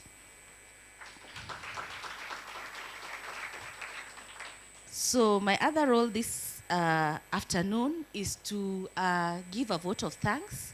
We have had such a wonderful period looking at the research that was done. We'd like to thank our researchers from the University of Nairobi, the Department of Pharmacology and Toxicology, for moving the research from the lab to report, but also to practically showcasing through the work of the Kenya Organic Agriculture Network, with support from the Route to Food initiative and the Heinrich Böll Stiftung. We also thank the support we have received from the Swedish Society for Nature Conservation, the laboratories that have supported us, including SGS, and all partners, including the Ministry of Health, the Ministry of Agriculture, the county governments, that are also working to strengthen and support food safety and the agriculture systems that we are supporting. So I know we are here representing various actors. We'd like to thank everyone, the farmers, the students, the consumers. All of us are consumers, the researchers, and everyone that's here. We thank you very much for your support, and we ask that you preach this message, even at the local level. When you are, as a student, as you prepare that meal this evening, can you sensitize your friends? When I go to Chama on Sunday, I will make an effort to sensitize the other women that we meet, and I tell them this is some of the ways to prevent exposure to harmful hazardous pesticides. So once again, thank you very much. I will return the mic to our able MC, Brian. Asante sana. Yeah, I think we had a knife here. Sijui ilikuwa tu kate keki ama kulikuwa kunaenda aje. But hopefully ni ya kukata nyama in a few minutes. So I want to also thank you very much for bearing with us. We extended for a few minutes. We really appreciate your time. Our media are requesting some of you guys to check them out before you leave. Madam Brenda, they're requesting that you see them outside Kiarie, Warui as well. And also Daktari, you can also pass through the media. They need an interview from you as well. Asanteni sana. So a few things that I need to clarify. So before you leave, tafadhali, we have Mercy at the door and also Khadija. They have milk cards. Tafadhali, pass through them, and then they will show, they'll give you direction on where you can get your lunch as well. This place is open for pictures. Tafadhali, before you leave, come here, take a picture. If there's someone you also want to take a picture with, this is open. We need more pictures as we post on social media. Pia let us know, tag us on Route to Food and HSB Nairobi. We'll really appreciate. And Kwan as well, yeah, very major partner of the report, tafadhali. And yeah, we shall be done. Sawa sawa. So with that, I think I can officially say that the event of the day is closed. Santeni sana kwa kukuja. God bless. Yeah, so watu wa picha mkuje tu mujipange pange kidogo.